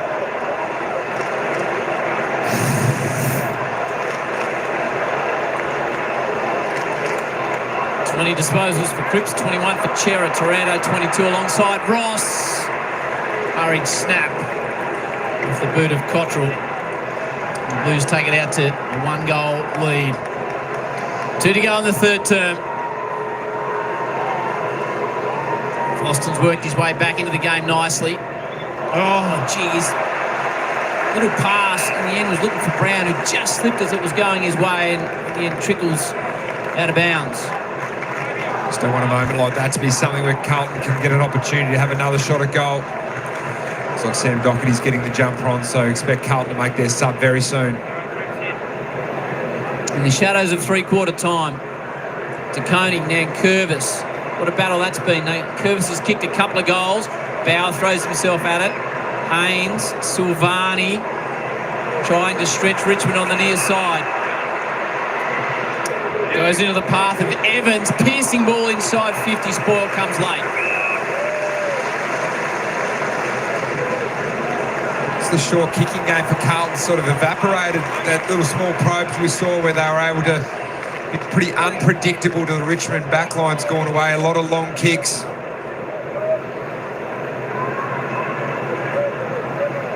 So now it's Richmond's task to hold firm in their back line. Curvis.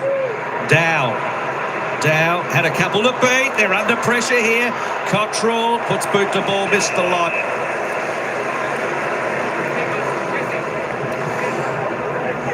They're pressuring, they're squeezing up here, Carlton. He's got to hang tough here. They need a target long down. It's got to be Lynch.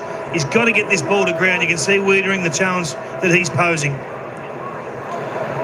Ross's high ball, Lynch in the middle and De Koning. De Koning almost dragging it down by fist to Wiedering and Sard hovering at the back. Scampers around. Coward. Haynes. An important minute 22 left in the third term. Out to Camporeale, who's in a panic. Thinks about it for quite a long time and then heads in the Motlop direction. His natural default setting is to climb, and he had two against him, and Vlosten's got it.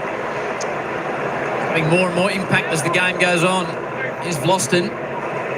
He eases the kick into the path of Ross, who's had quite a night. He's kicked a couple of goals and leads all comers with 23 touches. Oh, he's been huge in this third term. This will be his 11th disposal. He's had 4 clearances. He's been everywhere. Under a minute on the clock. Richmond looking to press to even square it up at three-quarter time. Can the Blues send it back the other way? Motlop attacks the footy hard. Oh. Bit of confusion between him and Lord. It'll work out okay in the end if Fogarty gets a handle on it. Motlop runs into a wave of Richmond jumpers, and they'll come back again through Vlosten. Now to Steely Green. 22 seconds on the clock. They push it inside 50. Lynch is the big target. Cowan's there to mop up. Oh, gee, it's an unusual ball trying to clear defence. Could go anywhere. And it goes into the hands of Tom Brown, who will line up after the siren to square it all up. They got him rattled. They got him rattled, the small forwards. They're blasting the ball out of the back line, the Carlton defenders, giving up countless opportunities for this forward half game of the Tigers. This will be their 5th goal for the quarter from forward half work if they can slot this one. Big moment here for Tom Brown. 4 career goals after the siren with 70,000 plus watching on. They led by 41 points, the Blues. Brown from directly in front. Squares it up, arm in the air. Tiger army in the air. Three-quarter time, Jack and Kingy. It's all square. Well, who would have seen this coming when the Tigers are 41 points down? It's built off youthful exuberance. We know there's high picks from the last 4 years, and it's certainly those kids that are dragging Richmond to an even keel right now, Howie. Get your cup of tea, get settled in. Three-quarter time. Richmond have turned around a 41-point deficit. First game of the year. It is all square at a pumping MCG Thursday night footy right here on your home of Footy Fox. You're watching Thursday Night Footy on Fox. All right, there we go, folks. Have a look at the score. I thought it was all tied up. Maybe that's just a little bit delayed. Is that right? I thought it was 8-9 to 9-3, 57 apiece. That'll be updated in just a second, but I'm pretty sure that's what I just saw. Or was I seeing things? Anyway, Richmond, I tell you what, folks, if you're a Richmond supporter, you've got to love what you're seeing. You've got to love what you're seeing. As we were saying about half-time, I do like what Richmond have been doing. They've been showing the fight, the grunt. There we go, the clock's still going. So it's just a fraction behind on the scoreboard there. So that'll probably tick out. Scores are level. Yeah, 57 apiece. Paul, how you going? Sunset Wanderer, Addy G in the house. Ryan called for a miracle for the Tigers. I think he's got his miracle. There we go. What's that? 5 goals, 2 to the Tigers in that third term. Carlton, 1 goal, 1. It's going to be, tell you what, this will be an interesting final quarter. Can the Richmond faithful, can they continue along what they're doing? And you know what? They've been doing it pretty much for 3 quarters, although Carlton were in front up until now because it's all tied. Richmond have been bringing that fight to the game, and I've liked what I've seen with Richmond. They're doing fantastic. Anyway, wowee, what a game in this final quarter. Who's going to win this? The votes say Richmond are getting a little bit more in the votes. 57% Carlton, 43% Richmond. Don't forget, vote who you think's going to win. The Tigers were $9.50 outsiders at the start. You know what? $9.50, I would have thought that was unders. I would have thought they were probably 15, 16s prior to this game, especially how we saw them play against Collingwood pre-season and what happened to Collingwood against GWS. Both teams copped a spanking, but there we go. Richmond showing the fight. You know what? That's what we were saying during the pre-season games. They just want to get a little bit of touch to the ball and get through injury-free in those pre-season games, get a bit of match fitness, so to speak, up. I'll tell you what, Richmond, they look on song. I can't choose who's going to win. I can't pick. It's too tight. It's too exciting, this game. We're going to find out in around about 33 minutes' time who is going to be the victor, or are we going to have the first draw of the season, round 1, opening game of round 1. Wouldn't that be a little bit spectacular? Let's have a look at the goal scorers on the ground. Jack Ross, Toby Nankervis, the only multiple goal scorers on the ground, both for the Tigers. There we go. Tommy Lynch, Sam Laylor, Jacob Hopper. The other single goal scorers were Seth Campbell, Tom Brown. I tell you what, there's a lot of goal scorers out on the ground today. Zachy Williams, Walsh, Mackay, Lynch. No, Lynch is Richmond. Camp, Evans, Cohen, Cottrell, Akers. Single goal scorers for Carlton. Let's have a quick just look at the leading disposal getter, and we're going to get back to the commentators because this is exciting. Jackie Ross, 24, tops the table for the Tigers. Tim Taranto, next best, 22. Tom De Koning having a good game there for the Blue Baggers. 21 was Kera, 21. George Hewitt, 20. All right, that's enough of me jibber jabbering on about this. There is the scores updated 9-3, 57, 8-9, 57. Carlton, we've got a tied game here, folks. Look at that worm down the bottom here. Look at this worm down here. Carlton dominated Richmond, the fight back, and bang, they are all tied up at 3/4 time. Let's get back down to the ground. Players are in a huddle. Commentators are excited. Me too, you too. Let's get back down there for the bounce of the ball for the final quarter. Who's going to win? Is it going to be the Richmond Tigers or the mighty Blue Baggers? The ground by Jacob Hopper, who I was impressed with in that quarter. His spread from the contest was excellent as well. And Eddie, you like the work of Jack Ross? Yeah, Jack Ross. And like you said, the crowd's going crazy down here. But Jack Ross picked up that quarter. He's got 24 disposals for the game, 11 disposals that quarter, and a goal. So he's bringing them back, and he's bringing the energy, and it's a game on. This is what we wanted to see. Round 1, Richmond v Carlton, 57 or last quarter. Bring it on. Yeah, it's going to be a great last quarter. We can't wait for it to get underway, Howie.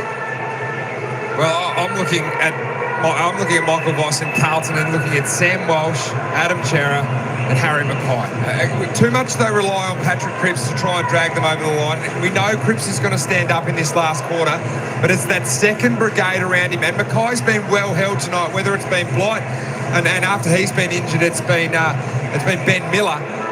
Can they stand up and help Patrick Cripps? Well, they've got to gather down back. I mean, they've been far too panicked and spooked by the Richmond small forwards putting pressure on. They've kicked the ball off the ground, which is the cardinal sin in the defensive 50. They've coughed up easy opportunities for Richmond to capitalise on. It's only 10 turnovers in the defensive half for the quarter, which is not a massive volume, but they paid a 4-goal price on the scoreboard. They've got to have more composure down back, the Carlton defenders. Thanks so much, Ryan, for the $2.99 super stick. I appreciate that, brother. Let's go, Richmond Tigers. Let's go. Play for.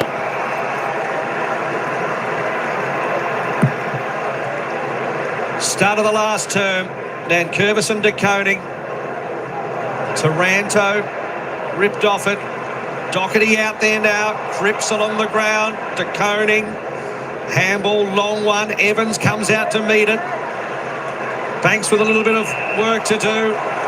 Whistle on the play. It's going to be a free kick holding, and it's going to Carlton. It's going to Motlop.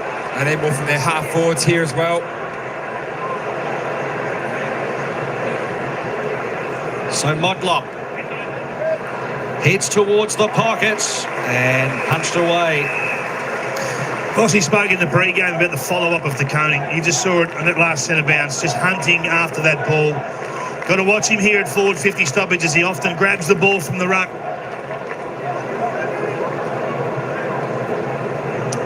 Been a mighty battle between the two big men all night. Cripps just grabs it out of nowhere, hands it off to the man that has just come on the ground.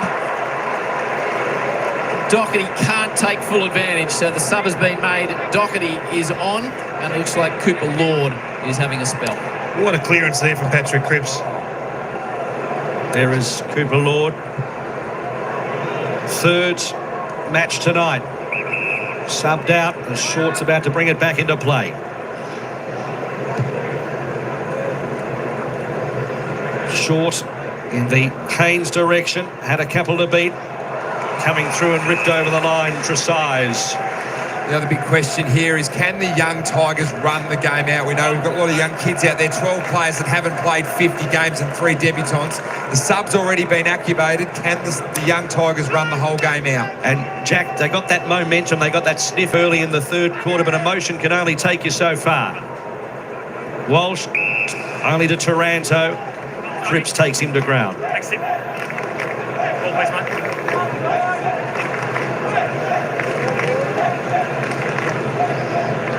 And Jervis won it down that time. Young trainer on hands and knees. Had the presence of mind just to paddle it towards Taranto. Lawler helping out as well. The young Cubs along the wing, but it's going to be Carlton from half back. Kick to a 50-50. Doherty did really well. A calm head. Cowan ducked. Mansell's down in back play. Doherty picked it up. Offload towards Silvani. Here they go, the Tigers. Lawler! Yes! His second. Could have he had a better start. Welcome to the big lights, young man.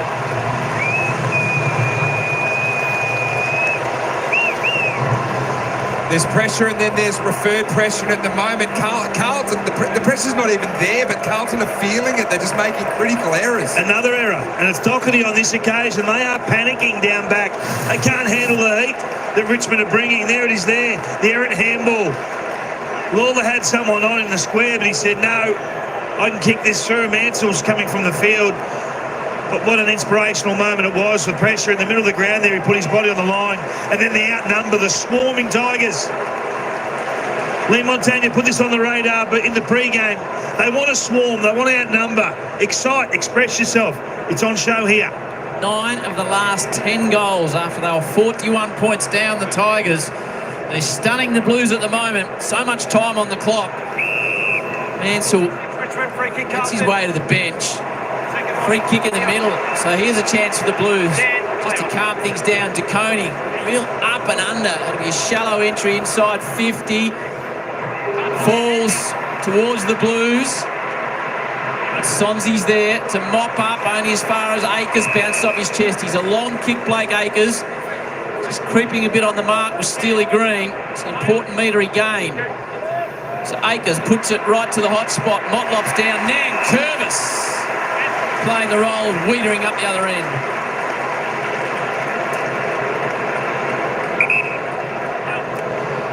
So Nankervis heading in the Lawler direction.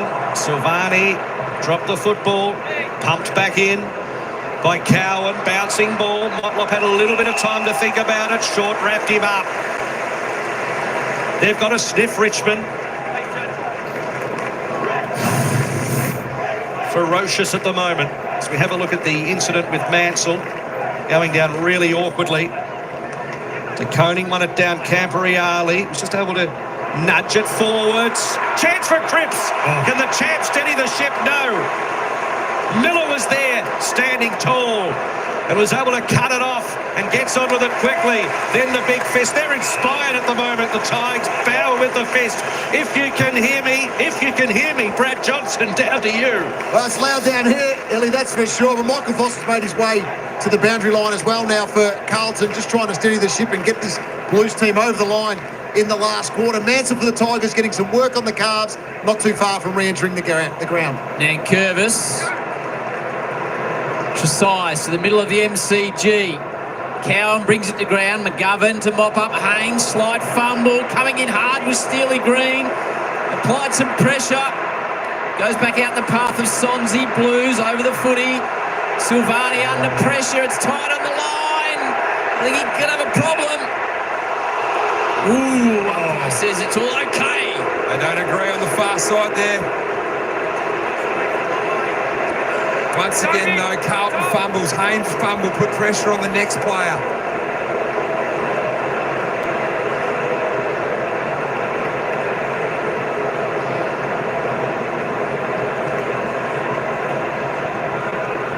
Nankervis wins the contest. Taranto just eases it forward by hand. And again, it goes out of bounds.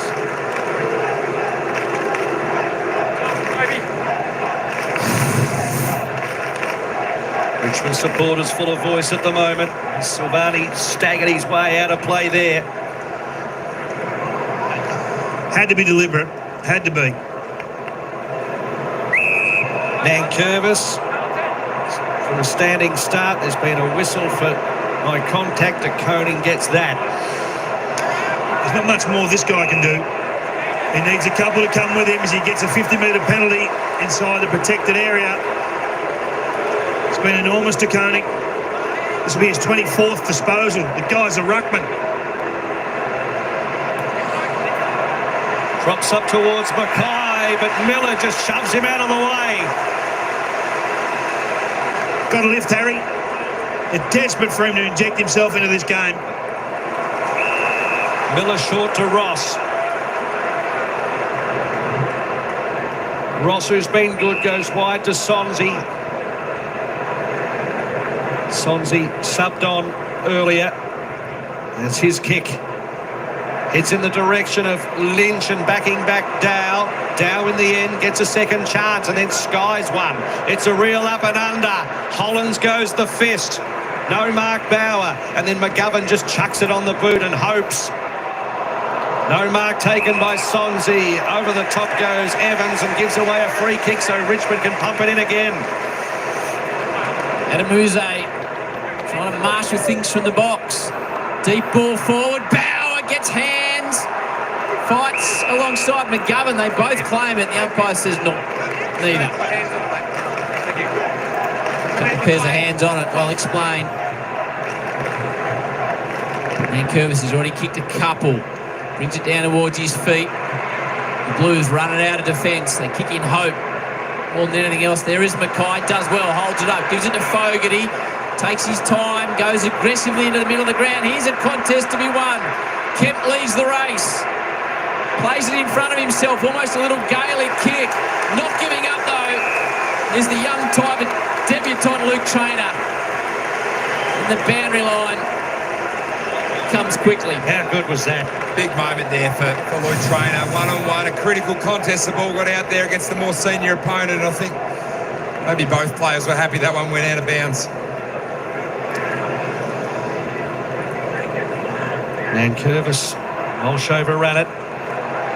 Hewitt on hands and knees. Hopper was all over him, manufactured it out to Nankervis and then Taranto's looping ball. Punched away from Wiedering. Campbell with the fist that time.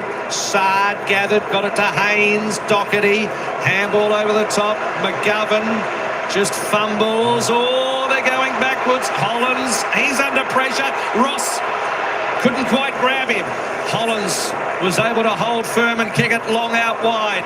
Akers is there, and then Akers, I think, is very happy to see it out of play. Just see at the moment the pressure is there. Carlton just missing 15-metre kicks. It was Mitch McGovern there who went to kick the ball across to Ollie Hollins, which should be a simple switch. Hits the ground and allows Jack Ross to go and put pressure. You can see Michael Voss speaking to Harry McKay there on the bench. He needs more from his big key forward in this last quarter. Carlton 27 at quarter time, 25 at the half. Square at three-quarter time. Richmond by 5. The only goal of the term. Lawler's second. Cripps so often carries them on his back, gives it to his mate Walsh. They've turned it over through Dow. Hopper gets the hands above the tackle. Dow comes a second time. Opens up in front of Dow. Runs inside 50. Hooks it. Hooks it. Numbers everywhere for Richmond. 8v6. Player down in the middle. Looks like Sard.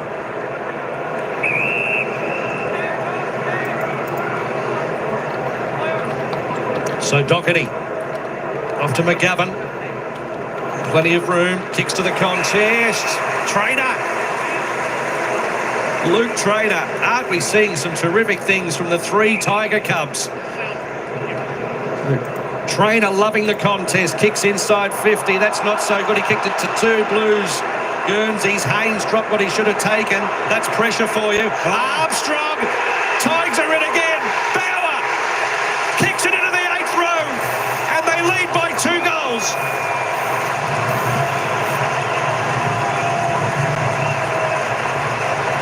Errors.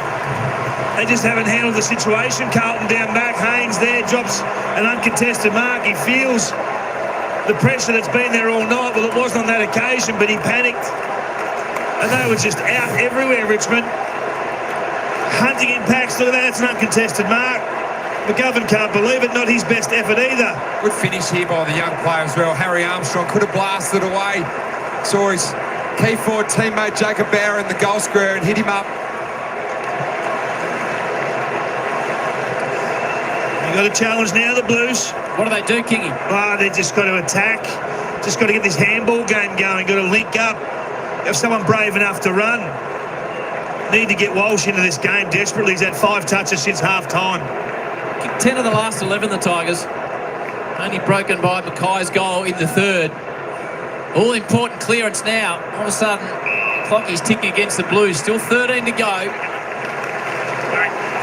The big challenge for Richmond too is just to continue to roll on. Mackay having a go in the ruck down towards Williams. Well, they had to do that because he needs to get himself into the game. They need something productive from Big Harry.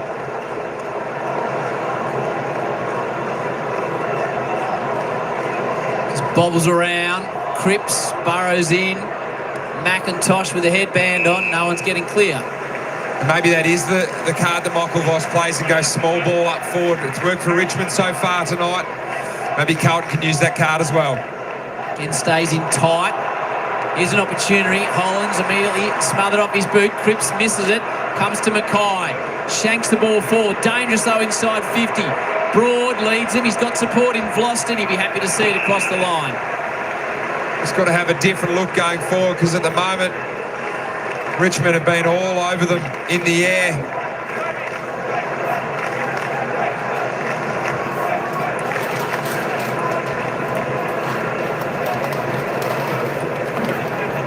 Mackay in the front spot.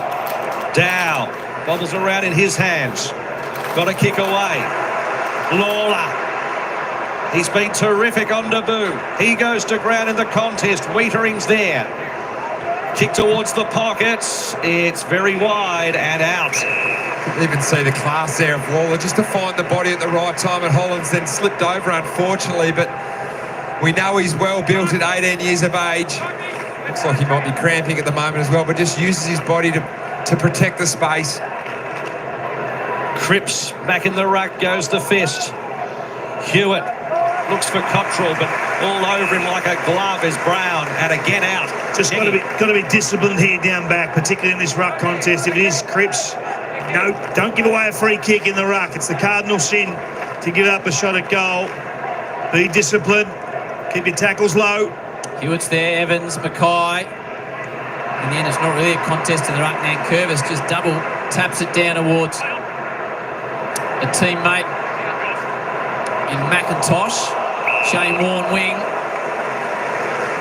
No one's clear. The other one that Richmond have taken away is Jacob Wiedering. He's only had 2 marks in this second half. He dominated that first half. We spoke about him at halftime and having 0 impact now. Cripps wrestled to the ground. Advantage Tigers. Ross. McIntosh. Doherty arrives late and sends it towards the boundary line. And we reset. See if we can get a player or two on the move if you're Carlton. Particularly those small forwards, just get busy around the stoppage. There's not a lot of movement here.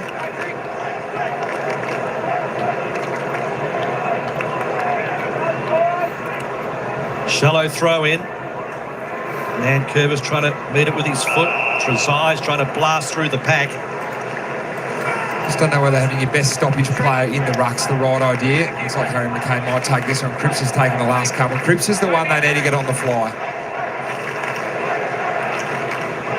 Mackay to Walsh. Takes the tackle. Brown from the air. Taken by 2 to ground. See, this is good by the Tigers. Give the Carlton Football Club 2 enemies, the scoreboard and the clock. This is great minutes being wiped away. Evans trying to break free to Doherty. Doherty's kicks offline. Tim Taranto's been huge as well for the Tigers and probably last year's best and fairest. He's had 25 touches, 8 clearances himself. He's that senior member of the midfield that stood up again tonight. Touch over 11 on the clock. Vlosten disguises the kick beautifully to hit McIntosh. Back flank.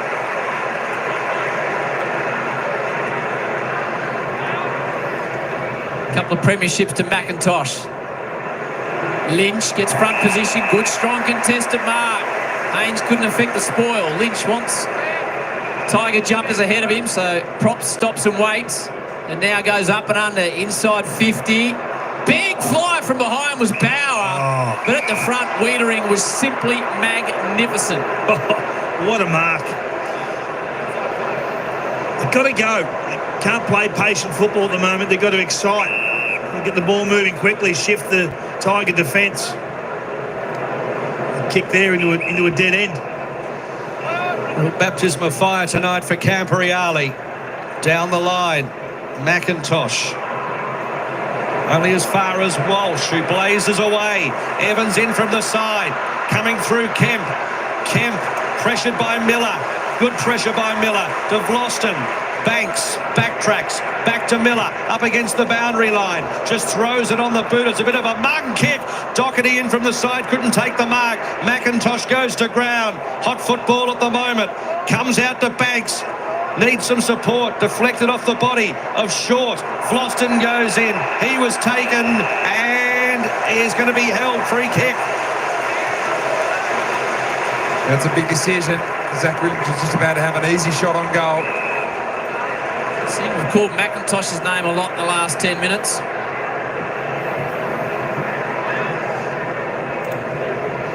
Right boots on the outer side. Long to Sonzi. Hold. Going the way of Richmond. Stay out. Free kick goes against Camporeale. Very funny little kick from Bauer. Just chipped it straight to Cripps in the end. Coming back to Camporeale.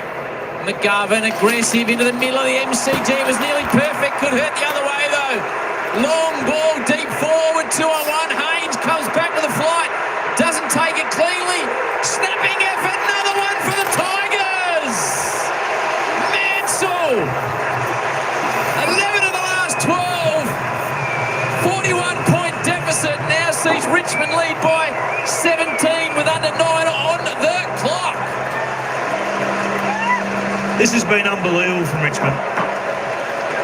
If you're a Tigers fan coming to the game tonight, you're not sure what you're going to get. You're not predicting this. And just to see the effort everywhere to put pressure on. It's Tom Brown here in the centre of the ground. Another one, 2 Carlton players. There's no communication. Tom Brown presses up, takes the risks. This is a big contest there for Nick Haynes. But the first one back on it, Ryan Mansour, who spoke about his toughness, his grittiness tonight. He just gets front and centre and kicks an important goal. Yeah, but you've got to go back with a bit more conviction than that in the middle of the ground. That won't be a pretty review. It was a beautiful kick into the corridor. Carlton were out and gone. It's a costly turnover now. Bounce was a low one, favoured De Koning. Doherty off the ground. Cripps, can their champ stand up here? Hewitt over the top to Cottrell, who's under all sorts of pressure. Campbell, out he goes. Trainer over the top looking for McIntosh. He has Cripps for good measure. They cough it up. Hewitt, ground ball towards Camporeale, who has two Tigers to beat. And they're ferocious, the Tigers. They get it back momentarily. Cowan. Well, now's the chance. Tom De Koning's in the ruck against Camden McIntosh. Can Carlton assert their dominance in the middle? So Sard, Doherty, spearing ball to Hollands. Hollands looks long and low. No mark from Williams. Kemper's there, taps it to Cottrell. De Koning comes through. He's taken by Dow. Gets rid of it. Silvani snap from the pocket, and it just registers one behind. I think there's going to be, is there going to be a review? Yes, going to be a review. Clear out for me. Stretch over there if you can, Joe. Thanks, mate. 11 of the last 12 Double check it goals. went behind side. Okay, so plus score review. Umpire's call is behind. Please confirm. Review underway.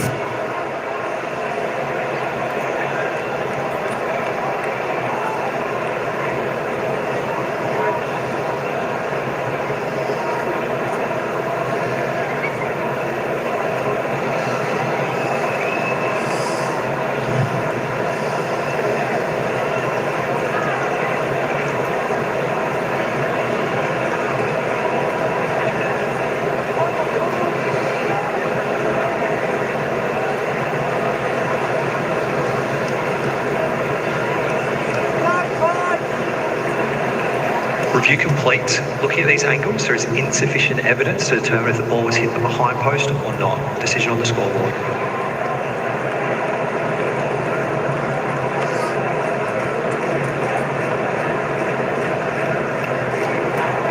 So the initial call was a behind, and that's what it's going to be. A crowd of 80,009 people at the MCG on a Thursday night. The Hawks and the Bombers back here tomorrow night on Friday Night Footy on Fox. Expect a similar number, but Carlton need to get moving. 7.5 on the clock. They trail by 16. They'll need some spark. Maybe this man can provide it. He's been outstanding all night, De Koning. Plays on, left foot. Skinny into the pocket. Silvani sets himself at the front of the pack. Comes to ground. Kemp, he got a good piece of it. Back towards Akers. Scoops it out back to Silvani, who looks like he's gone forward. Important ball. Williams brought to ground. Motlop comes through. Here's the skipper, doesn't get enough on it. Richmond defend grimly. Desperation there from the Tigers on the last line of defence. You thought this mark, maybe Silvani could have been paid that mark that was going sub 50. But look at this. The first-year player, Howie, Luke Trainer, gets a hand on the dual Brownlow medalist, snapping one around the corner. Desperation. Vlosten's long ball looking for Lynch. At the back. Wiedering to Sard. He's got to be quick. Composed. High ball. Up they go, Mackay at the front. Oh, it's a big mark. It's a big contested mark. A big kick too, Kingy. Well, we know he can mark in that sort of situation. We just get a bit nervous about this, but he's got a set routine. He sticks with it. Served him well over the last 12 months. So he's kicked one tonight. There's really no options. This has to go in. And you can hear the reaction from the Tigers fans. Lucky to scrape it behind. Full attack mode now for the Carlton Football Club. Full risks. So let back on that one there a little bit, Harry Mackay. So the Tigers play on through Brown. Drives her almost to centre wing, members side. Massive pack of players. Lynch is out the back. Wiedering has been absolutely outstanding tonight. He's caught in a tackle. Spills out the way of the Blues. They've had a bit of the footy in the last 6 or 7 minutes. Doherty in the middle, receives it. Hollands runs. Doherty does go full attack mode. Drives it down the centre. Silvani! This time they pay it. So he started in defence. He's gone forward and had an impact. And he's the only one really prepared to go at the pack marks. We just saw Mackay take one, but Silvani's flown for the last 3. Could have got a free kick for a hold in the lead up to that opportunity. Desperately need this, the Blues. This has to go through. A kick from about 40 out.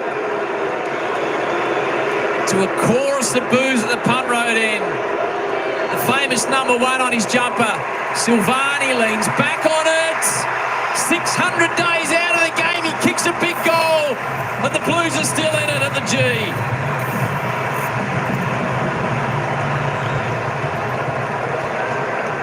It's a good move from Michael Voss, and I think Silvani was doing his job down back, but they've really struggled without Charlie Curnow in this forward line. Harry Mackay's been well held. We saw shades of Kemp early on. Look at this, he just has his jumper tugged. He's going for this. Bang, a little trip. Good mark. It's a great mark. You're right, Kingy. Nick Lawson just grabbed the back of Silvani's jumper there, but to catch it at its highest point, it throws something different at the Tigers. Silvani got a couple of centimetres on Nick Lawson. DeKoning's the one. He's just taken control of the centre circle. They've won the last 3 clearances. Can he do it again? If anything's going to lift the Carlton Football Club, it's a Silvani kicking a goal in front of 80,000. Yeah, block. They know it. They know he's a presence, this man. Decoding to Chera. Chera blasting through the middle. Kick to the contest. Punch from Trainer. Evans went the toe poke. Wasn't good enough. Taranto back. Comes back towards Green. Green dodges Sard. Kick to a 2-on-1. Blues have the numbers. Doherty has the football. Runs through the sun. He's there. Now the race is on. Cripps, the pickup was elite. Got it to Kemp. Ridden into the ground by Trader. Oh, geez, that was close to in the back there. Excellent effort there from Camden McIntosh. 1v1 with Patrick Cripps. DeKoning leaps early, only as far as Dow. High clearing kick. Hollands is in best position. He'll want to bang it inside 50 as quick as he can. It's exactly what he does. Little chipping ball. Fogarty will stay down. Kemp flies from behind. Big pack of players steaming through his Walsh. Gets a hand pass out. Does well. Back to Fogarty. Motlop props over the footy. Kemp arrives. Stalemate. Motlop's got to get to DeKoning. He's taking control of the taps. He's got to tell him where he wants it and get on the move. Long boundary here. Cripps grabs it. Kicks it up and under. DeKoning with the fist. Mackay thinking about throwing his boot at it. Little toe poke in the end. They come out through Short and Taranto. Taranto's kick straight down the throat of McGovern, who's got plenty of paddock. So McGovern pumps it back in over the head of Cripps. And Dow was there. Can't kick it to Paddy Cripps 1v3. As good a player he is, you've got to play the percentages. Take some time off the clock here. If you're the Tigers here, find a couple of uncontested marks. Great point. So as Kingy mentioned, we've got the opposition of Richmond and the clock now, Carlton. 3:41 left. Senior players need to take control here. They've got experience down back. Blues need 2. Centre wing ball, DeKoning. It feels like he could be the one to lift them. Shane Warne stand boundary line out. So it's stoppage. You have to protect behind the stoppage. It's the most dangerous hit for DeKoning to flick it over his back and someone get on his fly. So the Richmond player, it looks like Jack Ross is going to sit there now. Nankervis grabs out of the ruck. DeKoning grabs him. Spills down towards Walsh and Dow. Dow paddles it, plays it nicely by hand. And missed it on the transition through Hopper. Back towards Dow. Now McIntosh. Hopeful ball only as far as Haynes. Had a couple of tough moments in the turn. Haynes. Have to go. That's your pay. So Haynes has to come from the ground. Chera will try and take the football. So it will be a delay. Michael Voss assesses things from the boundary line. Gee, it's a setback for Carlton because Richmond go into that full grid now. They get time to set up, get Ruckman behind the ball, little breather. Going to be hard to get this into fast motion from here. Got to create space here if you're Carlton as well. So maybe everyone gets forward and creates sort of 40 metres of space behind the man on the mark to get a free runner going through. Cannot be stagnant. Must get speed on the ball. Must have angles on the ball going forward. Don't play to the Richmond ruck. So Chera, kick inside the arc, over the head of Mackay. Hitting it hard, Cottrell to Walsh. Skies one, Silvani! Got a tap to it, but that was all. And racing away, Brown. Heads out towards Lawler. Tripped over at a crucial stage. Chera's handball to no one in particular. A wall of Tigers there. Taranto, Campbell, Lawler on the wing. Has time to run. Tripping over was Lynch in back play. And now it's the Blues across half-back with Sard. Sard puts it under the arm. Piercing left foot ball. Misses his man. Opens the door for the Tigers to come back the other way. Looking to create the knockout blow. Sard, though, makes up for it. Does well. Takes a bounce. Green's cramping up. Can't go with him. Inboard again to Evans. Switches it all the way to the outer side to cut the Blues. Campriali, but Walsh claims it. Sends it out further towards Cripps. Miller. Cripps does well to bring it to ground, but infringes in the contest. Gee, that was good by Ben Miller there, playing on arguably the best player in the competition. Got to the right side, got to the outside of Patrick Cripps, took away the lead, and Cripps gave away the free kick. To a man there on their feet, the Tiger supporters over in the Warren stand. Miller directs traffic long. Kicks to the congestion. Lynch at the front. Chera. Campriali. Skies one. Mackay down to Doherty. Doherty with a flat ball. Fogarty taps to himself. Taps again. Picked up by Vlosten.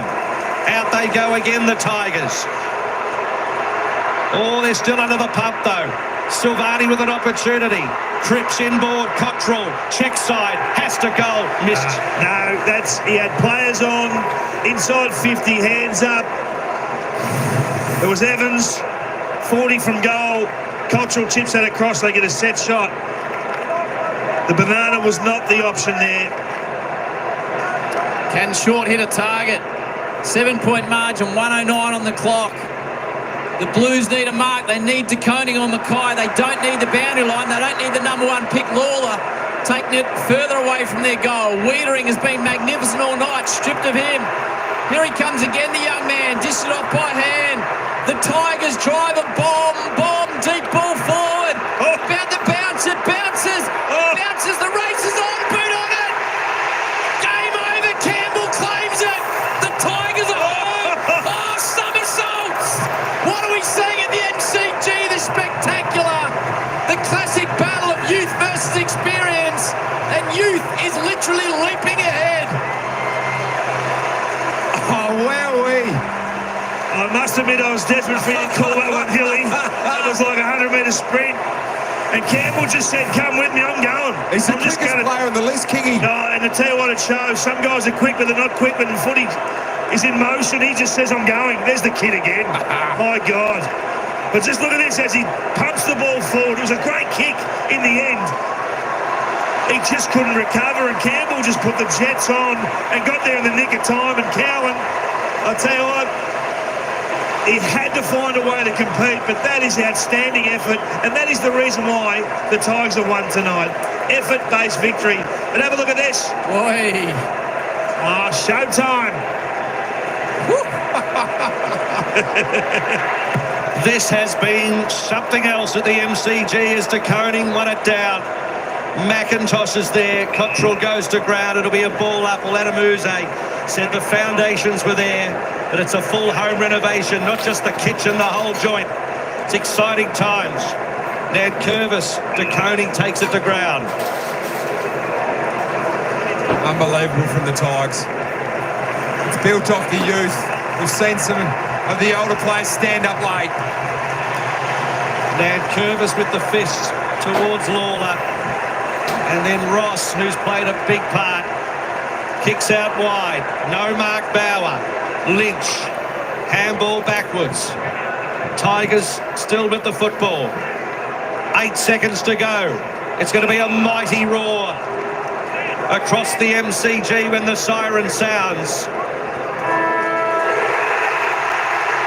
It's been nothing short of extraordinary, and a win for the ages for the Richmond Football Club. Tigers by 13.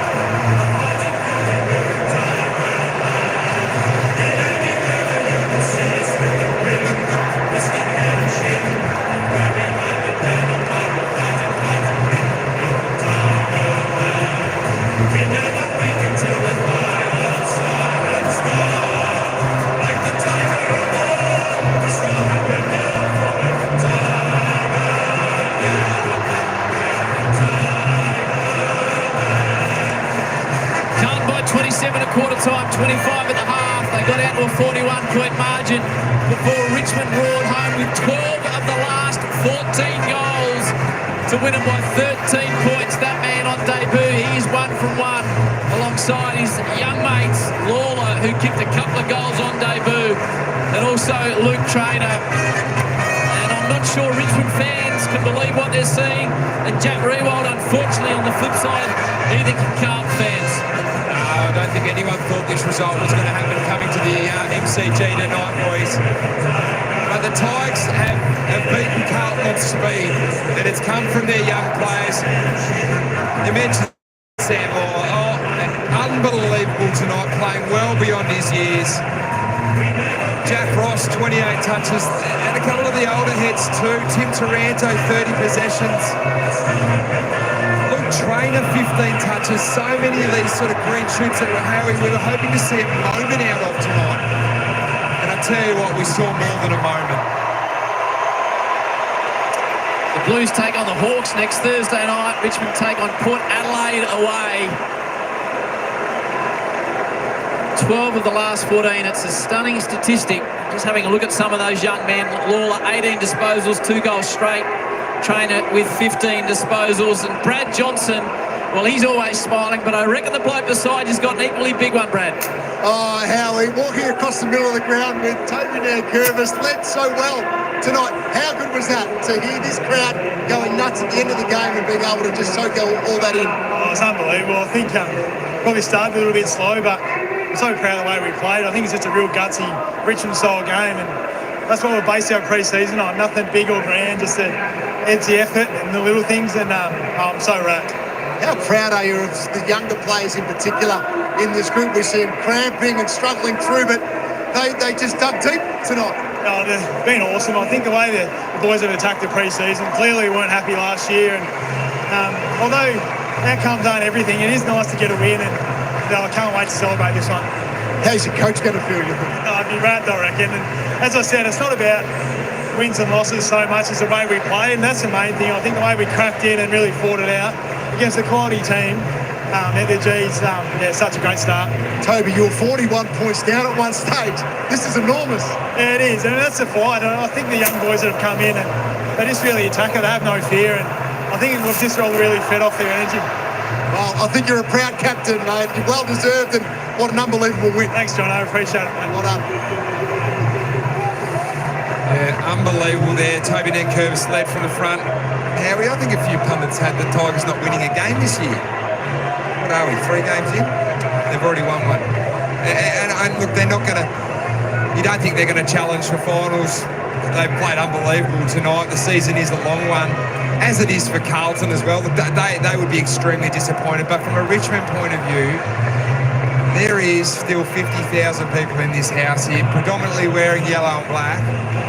Maybe they've seen a few of their next premiership stars. It's a long way down the track for them, but we saw enough tonight to go, well, maybe we've stumbled on something. Maybe Richmond have stumbled on something. So at half-time it was 25 points the difference. Richmond with a couple of early goals in the early part of the third term. And it just built. It just built and built. It's like the belief just kept building through the night. Yeah, they just hung around. I reckon they were on the ropes when it was 41 points, and Carlton were very... Well, it was all going their direction, but a couple little moments, moments of class. I spoke about the handball from Sam Lawler. And I suppose Jack Ross is the other one who had a fantastic game tonight as well. 7 of the first 8 goals the Blues kicked, and Richmond replied with 12 of the next 14. Eddie Betts is also down on the ground. Come in, Eddie. All right, guys, I'm down here with Jack Ross, mate. How about that? The crowd getting up loud, 41 points down, to fight back and to come back and get that win like that, it was unbelievable. Yeah, we said we didn't want to come here and make it out to be a grand final for us, but man, it felt like a grand final win. The effort and intent we showed for the full 4 quarters, that's what Ooze wanted, all the coaching staff wanted. And credit to the coaching staff for coaching it all week, but man, I'm so proud of the group. Everyone brought it. We dug in. Everyone was creeping there in the last, but we found something, and yeah, it's a great way to start the year. And we speak about the debutants. The hype was about the youth, and the youth just worked their butt off today. They got you back into the game, and in particular, the number 1 draft pick, and Sammy. Like, he dominated tonight. 2 games. He's got that Dusty mentality about him. He's built like him. He's got the haircut, and he played like him today. He does. He's built for these games, these sorts of crowd occasions. He's a terrific player, but Harry and trainer as well. And not just our first years. We've got so much youth. Seki Campbell doing a backflip down there, but there's so much energy in this group, and I feel like the older guys are feeding off it as well, so it's infectious. Well done, and that was a great celebration. I've never seen that before. A backflip like that. That's it. Well done. Congratulations on the win, mate. Go enjoy it. Yeah, he was a star as well. The number 5, a couple of goals, 28 disposals, Jack. I've been crying for him to come along as well. And I think probably just the fact that the midfielders in front of him, which have generally been older than Jack Ross, have all of a sudden exited the football club, or Daniel Presley's not playing tonight, that he essentially has to stand up and lead these young stars. And one of the young stars, he's going to be a star for a lot, is Brad Johnson's down there with Sam Lawler. We're going to be looking forward to watching for a long time, Brad.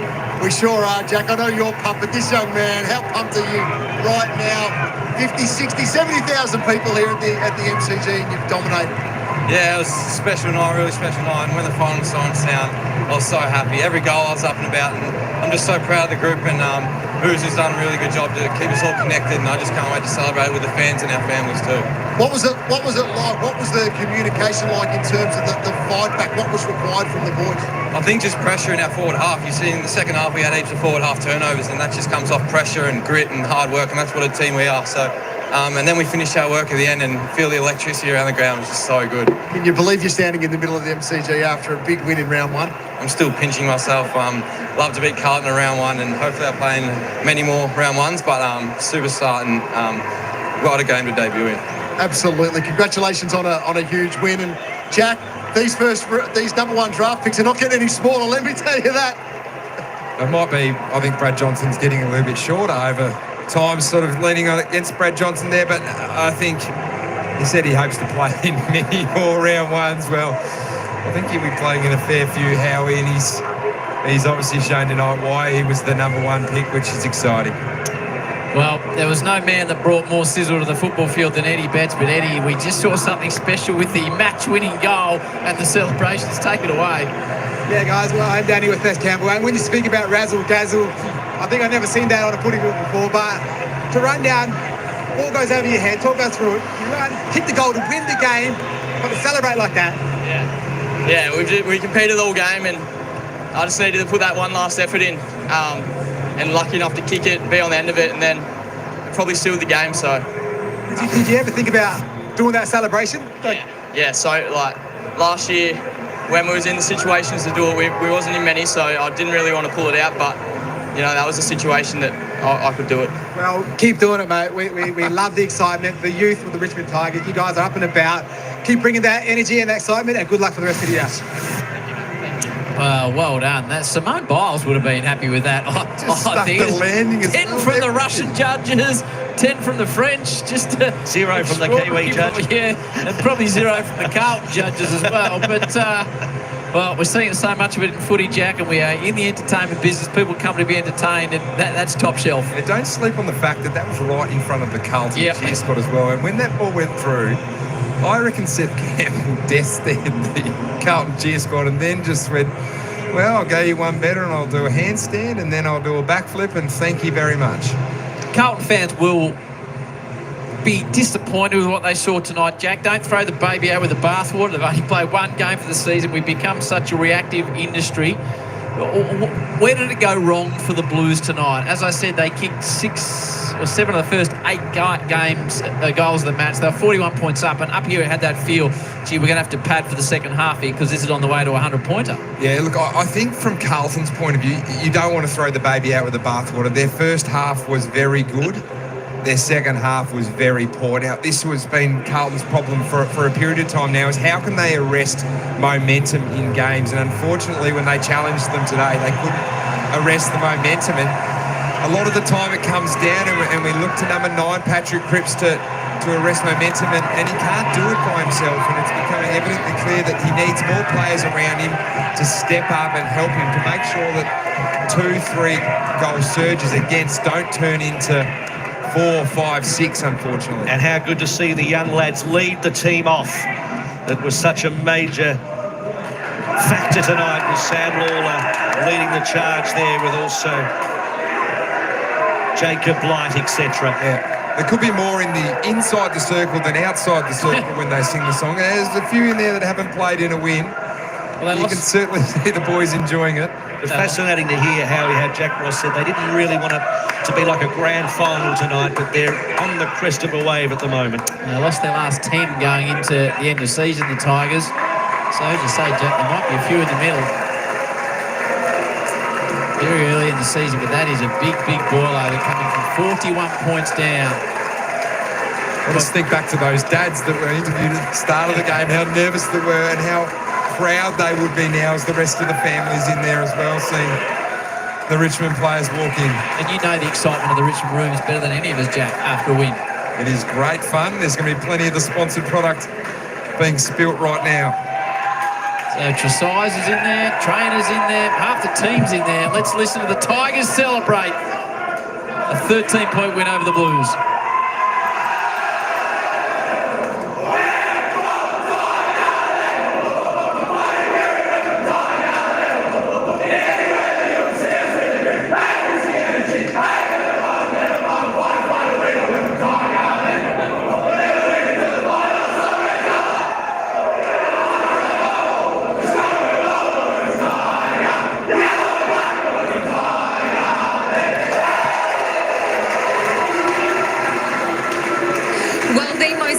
Things in sport happen when we least expect them, and that was an upset for the ages in front of 80,000 fans here at the MCG. The atmosphere was incredible. Jason Dunstall, David King and Joey Montagna, we have witnessed a game people are going to be talking about for a very long time. The Tigers have got that winning feeling again. I've got to be honest, I'm genuinely stunned. I just wasn't expecting it. I thought their effort was good early, but we're talking about a team here that just persisted and just wanted to have a go, and another team that didn't handle it. And I think the weight of expectation that the Blues may have had on themselves, and the fact that all of a sudden these young upstarts put them under pressure, I'm so delighted for what the Richmond players have experienced out there, because that was reward for effort. Well, let's be honest, it is one of the biggest upsets of all time, not just because Richmond were given little chance coming into the game. They were then 41 points down and somehow found a way to come back and win. That's what makes it even more remarkable, and we'll give the Tigers all the love in the world, but I've never seen a team panic and as flustered as Carlton were from that. But it was one of the worst performances I've seen from a team that has got enough experience out there. Could you script a better result for Richmond? Or to be in that position and to have the kid be the reason you win, and the small ball, which clearly is by design from the coach. What an unbelievable night for Adam Uze. You know what makes it even better, King, is when you've got a young team, you need to see some reward for effort every now and then. And it's okay to be competitive and they're trying really hard. But when you get the win, when they get that payoff at the end, it makes it all worthwhile, and it takes you where you want to go a hell of a lot quicker. And Joey, the Tiger Army, they would have come here tonight kind of hoping for the best, looking forward to seeing a glimpse of the future, and perhaps half expecting that they may get smashed. And early doors, that's what it was looking like.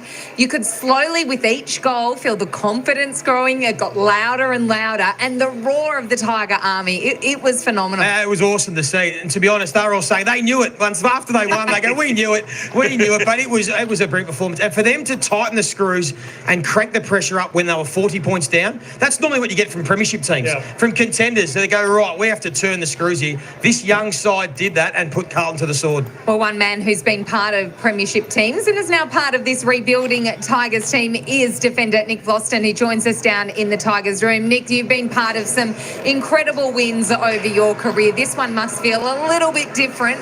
What is the reaction in the rooms tonight? Just good fun. A lot of excitement. Young boys come in, not really expecting too much, just energy and effort. But yeah, that was just good fun. Nick, you talk about energy and effort. You're 41 points down. Some of the younger players have fumbled a little bit, made the odd decision-making mistake, but they didn't go into their shell. And that effort increased in the second half, and it started to pay off, and you'd have little wins along the way. There's a lot to be said for the mindset of the playing group and what Adam Uze's been able to instill in these players to persist with an effort like that. Yeah, definitely. We kind of talked about it before the game even. First round, young team, there's always going to be mistakes. Things are going to go wrong. First time playing in front of 80,000 for a lot of these boys, so we knew those things were going to happen. But yeah, credit to everyone really. Like after half time, it wasn't just the young boys, but like I thought Manson was really good. He's a couple of years in now. Seth, having Lynchy's back's always good. So yeah, just good team effort. Congratulations, Nick. Good brilliant performance and well led. Just a bit more talking to those points you just mentioned from your vantage point. What were you most proud of throughout the game? Were there some instances, some players? Where were you sitting back and going, geez, I'm proud of what I'm seeing right here? Probably just the change we made at half time. Our forwards were getting really far away from the ball, and then Mansell and Seth were having to chase so far. So who's kind of put it on the key forwards to get up the ground, create a contest. And this big fella up behind me, he did that pretty well, Harry. So he crunched a few blokes, and he's good fun playing with. So yeah, that was probably the major difference I felt from the back line. We could just keep the ball in our front half a little bit more, create a few more contests, because the first half they were kind of just running out with it, and they were hard to stop. So Nick, you're playing these fantastic teams winning premierships. All of a sudden, the worm turns a little, you're down the bottom, you're having some really tough times last season. I mean, playing down back, it can't be fun with the ball coming down the way it was, and you're probably thinking, I'm not quite used to this. All of a sudden, we see the emergence of Ben Miller starting to play consistently, and young Jacob Blight, I thought, was absolutely brilliant in the first half before he got injured. Yeah, definitely. It's exciting. Probably playing that different role. Going into games, just trying to learn and teach and just get better, really. So yeah, it's good fun. Yeah, I'm loving it. After a long, hard, hot pre-season, it's great, just reward for effort, especially kind of after the Collingwood practice game as well. We lowered our colours a bit there, but yeah, it's just good fun. Take us into the coach's box or the coach's room, the meeting with you guys at half-time. What was Adam Uze's message? Because at that stage, it did look like the game was sliding. He kicked the last couple in that second quarter, which was important. What was his message? Yeah, there was probably just that 10 minutes of momentum, and Ooze kind of fed off that. But yeah, the message was we had to get the forwards a bit further up the ground. Us defenders, we had to get up the ground too. Carlton were making the ground really big, so we wanted to get back into contest. They were kind of chipping it over our mids to their mids running forward, and then us as defenders, we weren't playing bold enough. So that was probably the main message, just density behind the footy so we could get into the contest and then, yeah, get it going forward. And even Bow went to Wiedering in the second half, kind of nullified him a fair bit too. So they were probably the two pinnacle ones. Your pressure was awesome late in the game, and I know our commentary team really picked up on moments Carlton were panicking and fumbling under the pressure. Could you feel that out there, that they were panicking and you could take advantage of it? Yeah, definitely. That was probably us the first half, to be honest. Our ball security, they were sweating on us, popping it out, and they'd have the first number there. So we did talk about that as well. And then, yeah, the second half, definitely in that last quarter, they were a little bit fumbly, and a few of our young boys were really clean as well. So, yeah, they're probably the moments in the game.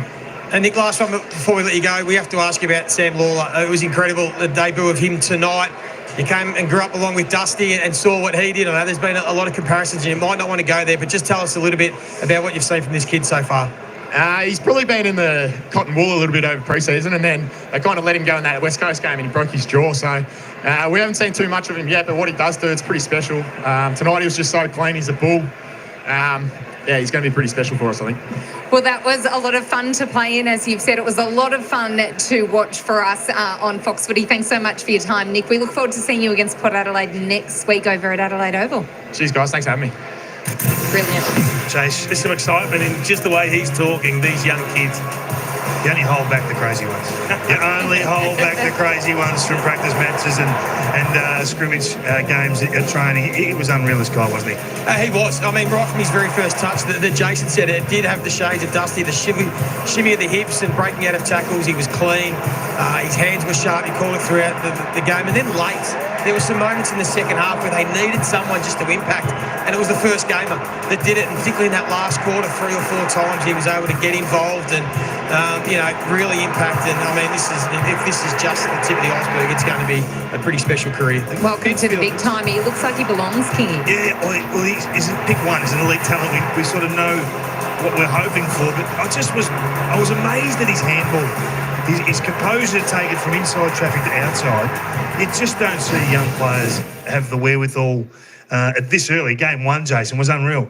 No, great composure. I love the fact that he always keeps his feet too. Yeah. We saw a lot of players slip and slide. Young players often under pressure will go to ground. He was always running on top of it. He's got a good firm base. I love. We've only seen a tiny bit of it. It's a lot to look forward to, isn't it? Second half numbers there are exceptional. All right, we're going to have a look at our KFC FLG moment of the match, and it was Seth Campbell, a brilliant goal. But I think it will be the celebration, Jason, that we'll remember for a long time to come. Look at the fitness. He's got the legs. I mean, we don't know how many efforts players have had leading up to that, but he was fresh, and he was like a 100-metre sprinter at the Olympics. He went past Count like he was standing still. And then have a look at this. Have you done that? There has to be a gymnastics background here. It's too good. He even bounces when he lands perfectly, like when you're watching the professional gymnasts. This is spectacular. I'd love to see you do that on the bounce. Just get the boys on the bounce. I don't have enough insurance. I think we give him a 10 for execution. That was fabulous. And I think it just shows the pure joy, Joey, that's in this team tonight. I mean, I think Nick used the word fun about 10 times in that interview. This was just pure joy, getting out there and having a kick. Absolutely. And we couldn't say we saw too much of that last year, but they just looked like they were just playing with some freedom and enjoyment. And maybe Adam Uze has just released a bit of the pressure. And to be able to do that after that sprint, he must have had jelly legs. He must have had the lactic acid, but to still have the energy to do that. But no, it was great to see. And they played with an enthusiasm that we probably haven't seen from them for a while. Before the game, you put on the agenda that if we were looking for positives and things we could take out of the preseason, their swarm was something that Adam Uze would be pleased with. And tonight, that was one of the keys to their success. Yeah, absolutely. And it wasn't in the first half. And as Nick Foster told us, they couldn't really get after them too much because Carlton were able to control the ball. But once they ramped up the pressure and got after the Carlton in their forward half, as we said before, they made the Blues look so jittery. And full credit to Richmond, they made them pay. They kicked 6 goals from forward half turnovers, so 36 points in the second half alone. I mean, the AFL averages is about 25, so they really got bang for buck. They all got involved. I thought as they touched on Mansell and Campbell, Lawler himself, a couple of the bigs as well, and it was a team effort. And Carlton just did not go with them, could not handle it, and Richmond got the rewards. They certainly did, and you would expect that is going to be a hallmark of their side this year. As you said before the game, Jason, effort and intensity. You don't need talent and experience. You just have to bring it. Exactly right, and that's what they brought. We can see here in the second half, the way they were able to press up 13 forward half intercepts resulting in 6 goals. That's an incredible return. I mean, Adam Uze couldn't have expected that. That's as good as you get. We're going to show some vision now, Jace, which I know you've been pulling together with the team back at Fox Footy HQ. It is not vision Carlton players or supporters are going to be all too happy with, because it shows some moments where they really just lost the plot. It does, and what it also tells you, I mean, that's a young player in his first game with an errant hand pass, but even good, experienced players aren't immune to the effect of pressure. And we're going to see some players here make strange decisions.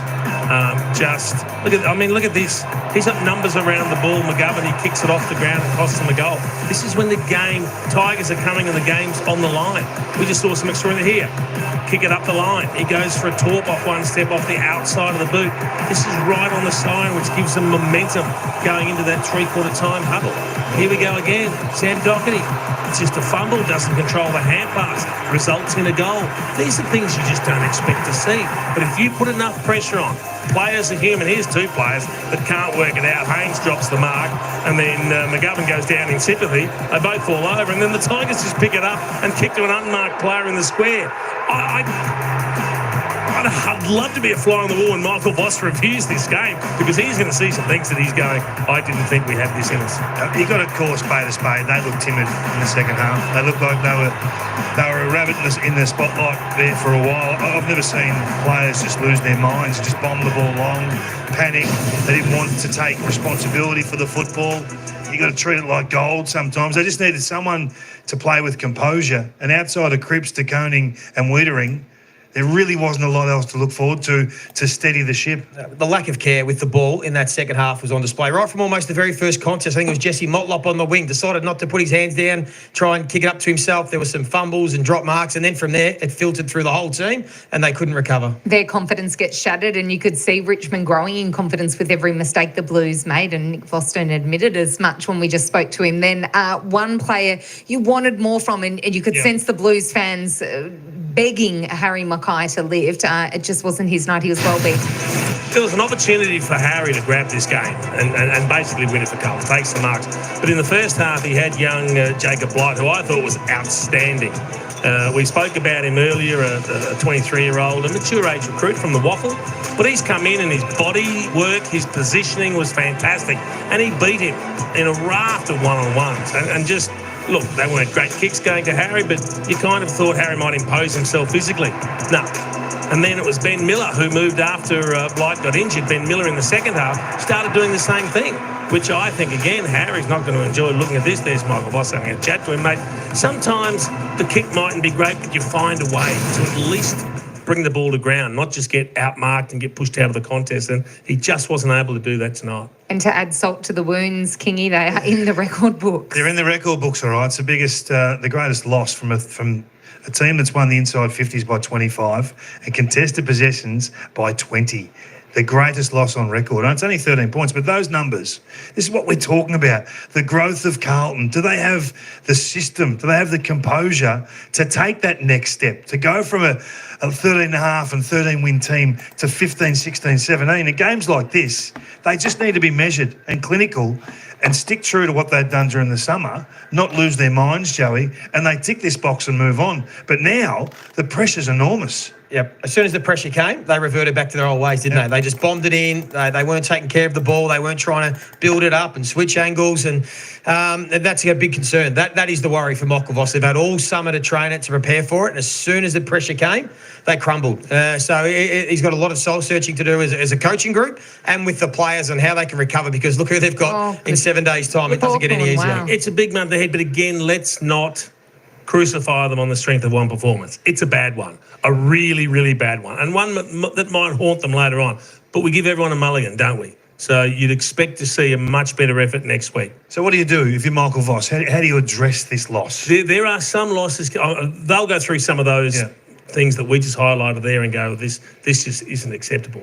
But there are some games that are that bad that you wipe them and you try to just say, I'll give you guys an hour. Oh, let's move on. Generous. I'd love you to be You're my generous. coach. Yes, so would I. Otherwise, you're chasing your tail from round one, and there's no good doing that. It's a long year ahead, and you've got to give them an out. You've got to give an opportunity to redeem themselves. So if I was Hawthorn next week, I'd be expecting a fierce Carlton outfit to come at them. Kingy, what about the mental approach? If you've had all summer, we know this fixture is in the books every single year. So for the entire summer, first up, your opponent is a team that a lot of people are saying, well, they might not win any games. They're not going to win too many. So does it soften the mental edge for your very first game when you know you're playing a team that people aren't rating that highly, people aren't expecting too much from? If it was an arm wrestle all night, I'd say yes. But they led by 41 points. Like, that box was ticked. They were set up to execute in this game, and they got themselves a 7-goal lead against a team full of kids. And they just panicked. They just froze. There's no other way of looking at it. Carlton only had a handful of winners. In the end, it was too much left to too few.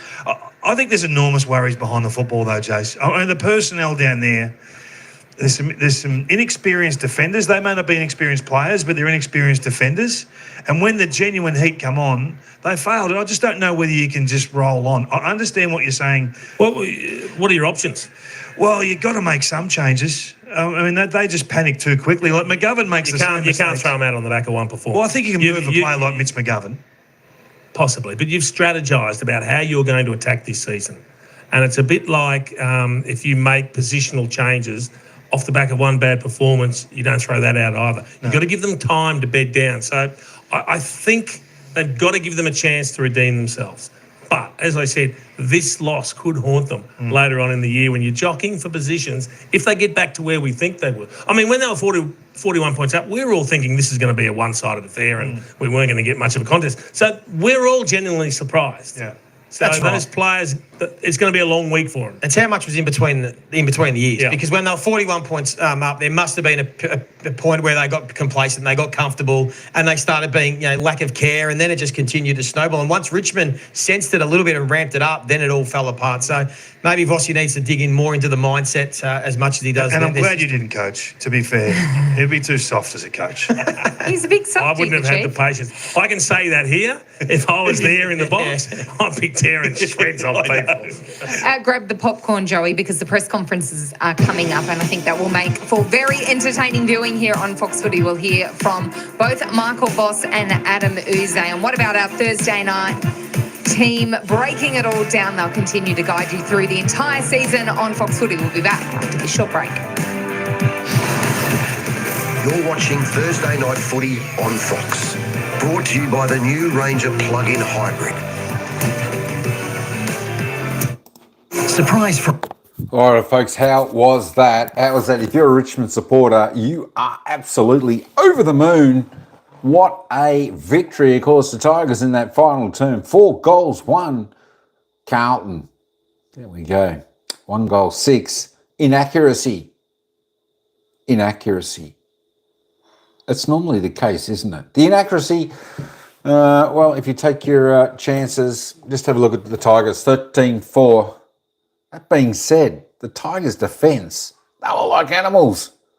They were fantastic, the Tigers' defence. They gave Carlton no room at all. That's why the pressure on. A few rush behinds, that type of thing for the Blue Baggers. There we go. Not knowing what you were going to get before the game, you thought Richmond, well, if they can get within 40, 50 points of Carlton, they've done pretty good. Well, they were 41 points down, weren't they? In the middle of that second quarter, you have a look here. This is what we expected early on. And then have a look at the Tigers' comeback.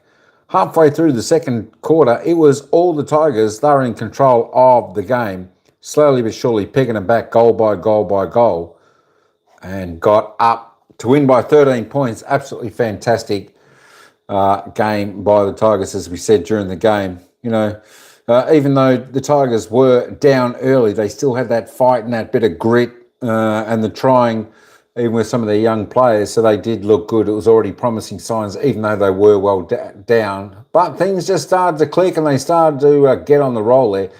The Tigers put on let's say, a fantastic couple of quarters there. Of course, got a little bit shaky in the last 5 minutes for both sides. They were under a little bit of pressure. They were fumbling the ball, not as clean, but that's a good learning curve for the Tigers. Carlton will have to go away, review this match and see what's going on with them. Forwards didn't really get much space. It looked a little bit better when Silvani went down there in the final quarter, but all to no avail. Richmond just too good. Well, is this the start of things to come for Richmond for the 2025 season, or is this just a once-off? It'll be very interesting to see how they go next round with their opposition. And let me just check and see who the Tigers have got. Where are my rounds? There we go. Round 2 not currently available. What's going on there? The fixture's what I want. There we go. Round 2. Richmond. Well, Richmond's next match is Saturday the 22nd of March. There we go. Saturday week, they play Port Adelaide over at Adelaide Oval. That'll be an interesting game. Of course, after victory tonight for the Tigers, well, they're officially sitting 3rd on the ladder. Can you believe it? 3rd on the ladder. The Tigers, well, it was well deserving, wasn't it? Well deserving. And of course, Carlton's next match, next Thursday, they take on Hawthorn. 4th, very second. Carlton sitting 4th on the ladder. Mind you, there's only been a few teams that have played so far. Let me just try and bring up the ladder. As you can see, there's only, what have we got? 2, 4. There's only 16's been played so far. Let me bring that in there. There's the ladder as it speaks. The Giants on top. They had a big win over Collingwood. Hawthorn sitting second, who had a victory over Sydney. And, of course, Richmond's victory, 118.8%. Not too bad percentage-wise. Yeah, percentage-wise. There we go. Carlton sitting fourth, 84. Sydney, 79. Lost to Hawthorn. Of course, Collingwood get absolutely spanked by the Giants. That's the early ladder after opening round and the first game in round 1. Random stuff. How you going? You were there, Dan. How did we lose? Well, I don't know. That's a good question. Well, you know what I was thinking? Maybe Carlton thought this was just going to be a walkover game, and that's sort of what it looked like up until halfway through the second quarter. They got the 41 points up over the Tigers, but the Tigers just, they just had that grit and grind, and they had that fight in the eye of the Tiger. And Carlton, well, they probably took the pedal off the gas. Richmond got their run going, and once you get momentum, it's pretty hard to stop. And of course, a ruthless young Tiger outfit who just had that full belief in themselves, kept running and did it very, very well. Oscar, how you going? Welcome in. So that is the ladder. But yeah, how they got beat? There we go. Guts and determination by the Tigers. As I said, we'll see how they go next week. It's going to be a pretty tough game next time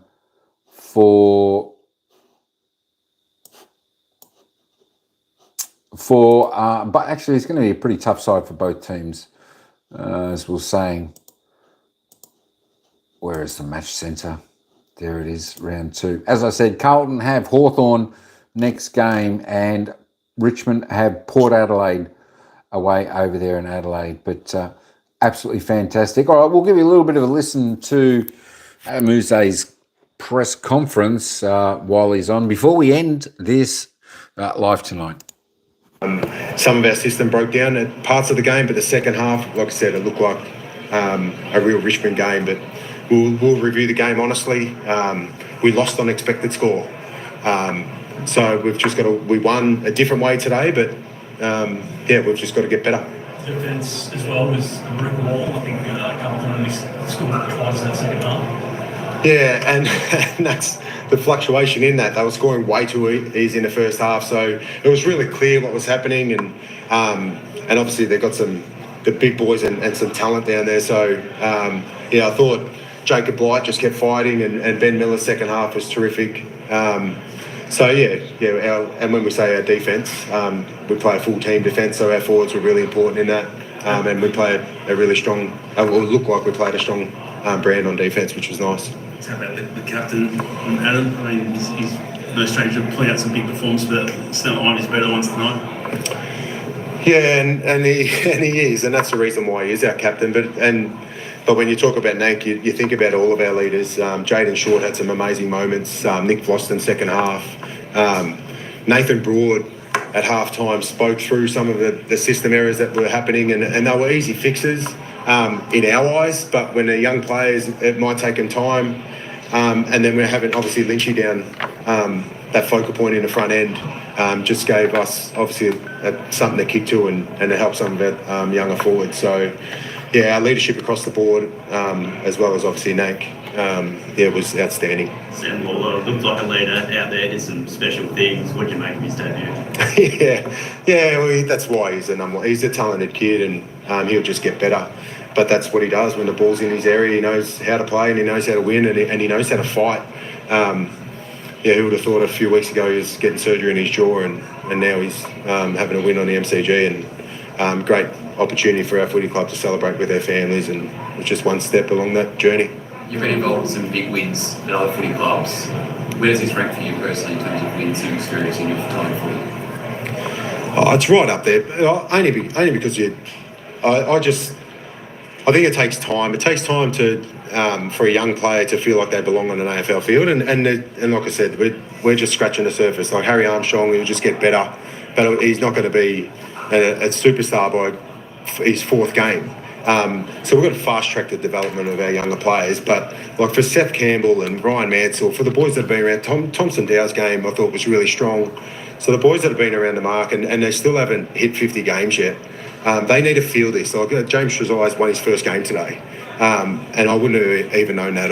You feel like he's been around the place for a little while. So we need that as a footy club. So to see the excitement on our younger players, and not only that, to see the joy with our leaders and our older players on the work that they've been putting into those young boys. So yeah, it's right up there. Sam Walsh kicks that goal, puts him 41 up. Godfather, marks of goals, and everyone you can see that was a big moment for your team with what he's been through. Is that a little turning point? Well, it is, and it's something that we try to do as a footy club, and that's celebrate our people, but celebrate effort and the little wins along the way. So for Sammy Lawler to kick his first goal and the boys to get around him, and for Lynchy, they understand, like our players understand how much he cares for our footy club, and he's hated the last 2 years and hasn't been able to support the boys out on the field. So for him to get out there and to do what he did, that's why I was most pleased with the way that we stayed engaged in the game, because the scoreboard didn't matter then. Lynchy mattered. Big task for Andrew McIntosh in his first role as tagger against Paddy Cripps. How did you see that matchup? Yeah, well, he wore a headband. I didn't know he was wearing a headband today, but it was good because we could see him out there. But he's just such a terrific team. He's just a really, really good teammate. So he was tagging Cripps. He was playing second ruck for us, and he would help out. If we need him down back, he plays any role that we ask him, he'll do.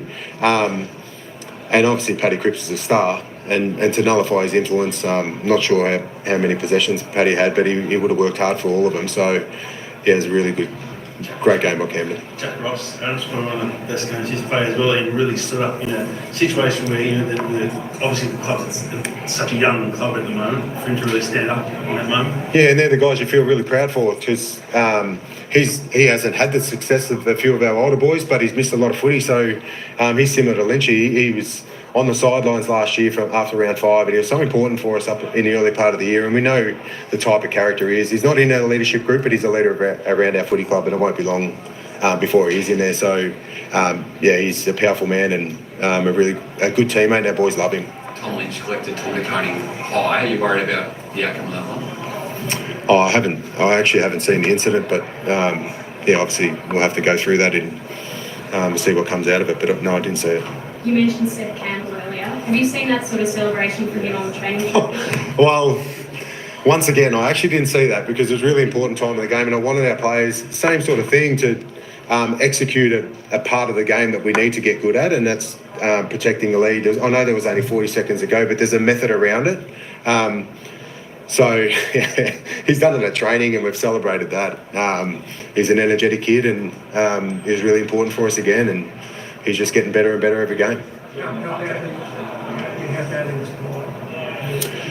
He's got a tight groin, so he wanted to keep going. The risk was that he could obviously do something. And with the big boys that we've got on the sidelines at the moment in our back end, he's just too important for us. So, yeah, once again, he wanted to go back out there, but we just made the call. They were playing a little bit smaller anyway, so we could take no risks.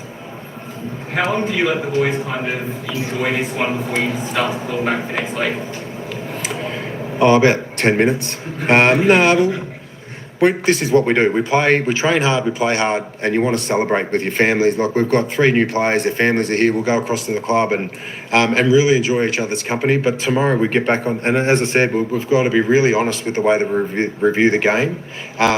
It's no use me looking for some positives in a loss if I don't look at the game really honestly in a win. So we'll do that. As I said, we lost on expected score, and we'll look at the reasons why, and we'll need to be better to beat Port Adelaide next week. So we'll do that starting tomorrow, but tonight we'll really enjoy the win.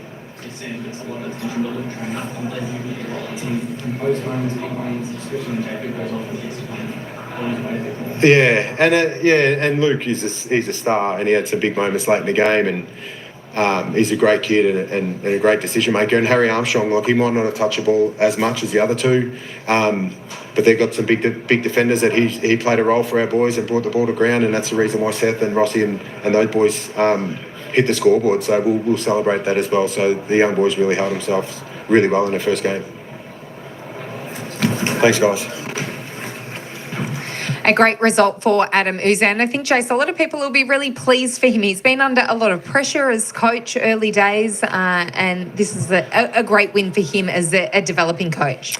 It is, as we look at Luke training with family and friends down in the reps. Look, I'm not sure that having an aura is a prerequisite for being a good coach. What I do know is that Adam Uzan was able to get an incredible effort out of his troops. And he spoke about that effort and the fact that that's not, they don't want to compromise on effort and intensity. They didn't, and that's what got them the win ultimately. So, well done. John Ralph from the Herald Sun joins us. Ralphie, who's trotted out the time-old line that I didn't see the incident. I don't know what you're talking about. We did see the incident, and all the boys have an opinion on whether Tom Lynch is going to be back on the sidelines again. Maybe they don't need Tom Lynch when you've got a combination of Harley Reid and Dustin Martin and Sam Lawler. But, look, I think there's two very slim avenues for Tom to escape penalty. I've spoken to Carlton. They told me that Tom McConing did not need an HIA, so there's some very small chance it could be low impact. And of course, as you talked about at halftime, Jason, whether he was pushed into the contest. He clearly was. I still think Michael Christian will say that Lynch makes the choice to bump from here and makes the choice to rise off the ground. The significant capacity to cause injury means, for me, it's medium impact, it's high contact and careless, and it's a week. So he might appeal or get to the tribunal, and we'll get biomechanists at 20 paces. King, you haven't seen this one or commented on it. What do you think? I'm as hard as anyone on this. I do think there are mitigating circumstances on this one. I'm with you, Jason. Anytime you're nudged, I think you've got an out. And the fact that it looks like hitting his shoulder, but he actually turns and he's getting his own head out of the way to make sure there's no head clash. Yeah. Yes. So he's protecting himself. I don't know what you expect him to do. And if they rub him out, I hope they say, this is what you should have done. And that's the challenge too, that I think Michael Christian doesn't send them to the tribunal so they can be argued. But this wouldn't be a terrible one as well, given, as I say, given the fact that could so easily have broken a jaw, for us to actually hear it. And as a bit of a precedent in round one, for us to get a real gauge on how Michael Christian is going to assess these. I think he'll be suspended, but again, it doesn't mean he doesn't get off on Tuesday night. It's the same one we've been banging about. Bracing for contact when you know you're going to... No, it's different. No. You hanging judges have a spell. What are you saying? I'm saying... But Joey, on Jason's point, is he not turning his shoulder so he is not going to hit him bracing for with his contact. head? That's what I'm saying. But otherwise he would have hit him with his own head. He's avoiding his own head getting contact. No, I don't know if that's the reason you get off, but if there's a push, I think you get off. Yeah. The push is the thing that gets him off. Yeah, absolutely. That's what I said to start with. Did the push force him off the ground? Did the push force him off the ground? And that's something that Michael's going to. And will they argue? Did he have to turn sideways? Could he have done another? They'll ask. Could he have done another action? Could he have put his hands out? Could he have done so? That's what it's always been. They will say there. Did he need to turn and bump? Could he put his hands out? Which I don't agree with, but that's what we have seen players get suspended for.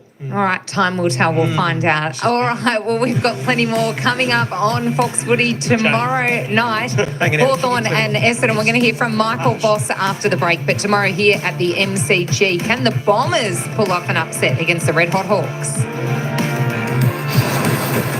All right, folks. You heard it there.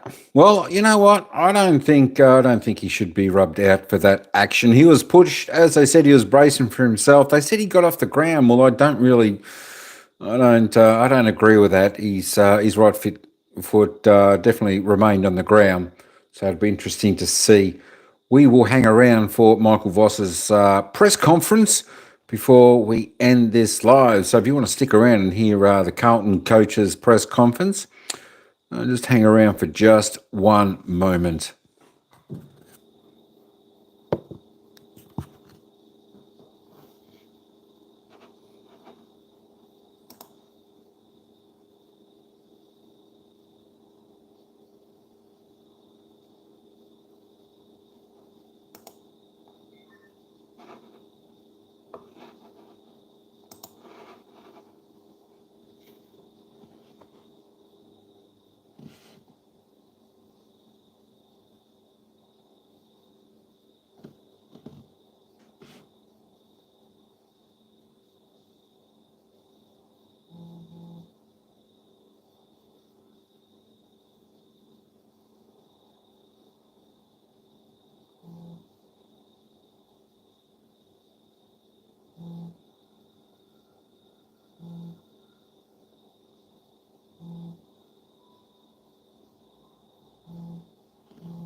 Racing Superstars Formula One Grand Prix at Albert Park over the weekend. And Jace, you'll be watching on Sunday? I will be. You'll be doing counts. I can hear them from my place. Yes. Excellent. All right, we're going to head to the post-match media conference of Michael Voss. And boy, is this one going to be interesting. All right, for a while. Michael, is that one of the more disappointing matches you've ever been involved in your career as a player and a coach? No, it was pretty disappointing. Yeah, I'm not going to sugarcoat it. It was to be in the position that we were in early in the match and sort of, I guess, give up that lead and that position was, couldn't be more disappointed. As the game went, you could sort of see, clearly Richmond were gathering more energy. And as a stay in that fight when things aren't working for you, and we just weren't prepared to stay in that fight. And through error, through inefficiency, they were able to, I guess, claw their way back through probably increasing their pressure and capitalising on our mistakes and being a little bit inefficient when we went inside 50. So, so that was really disappointing. But the momentum of the game was certainly against us towards the second. But 9 goals to 2 in the second half. Just shouldn't have happened that way. Richmond's widely tipped to be, I guess, the wooden spoon was this year. Did the players take them lightly at all once they got into that big lead? Gee, I'd really hope not. Yeah. I'd really hope not, because humility has been a significant thing for us. It may be talked about externally, but there's never a comment about where an opposition team are other than it's round one, it's the start of the season. Everyone's got hope, everyone believes they're a chance, and you roll into round one and anything can happen. And we also, the history of these games, Carlton versus Richmond round one, they're close. So no matter wherever people have proposed that or estimated where the teams have been and how they're projected to be at the end of the season, the reality is that these games have been close. And I'd hope that wasn't the case. I really would. I would say that reaction to such as, given it was a surprise for the establishment of a huge area, manage that for the next day? I'll keep it in context. That's what we have to do. The context is we're round one. There's been a pre-season of change and trying to get better and acknowledging we're not where we are. So we've tried to put things in place to help us with that, but the reality is that we weren't able to execute it for long enough. And we didn't stay present to the moment. And, credit to Richmond, they kept bringing the energy and they kept bringing the fight. And that's, I guess, the challenge back to our playing group is that, we've got to stay in the fight as well. I think in the second quarter there was, they kicked their 2 goals one was from centre square bounce where we fumbled the ball and went forward. They kick a goal in the goal square. It's a forward defensive 50 stoppage and, they scrub the ball out and it finds its way to the goal line. It was really the only two goals they kicked in the first half, but it was a different team walking out after half time, that's for sure.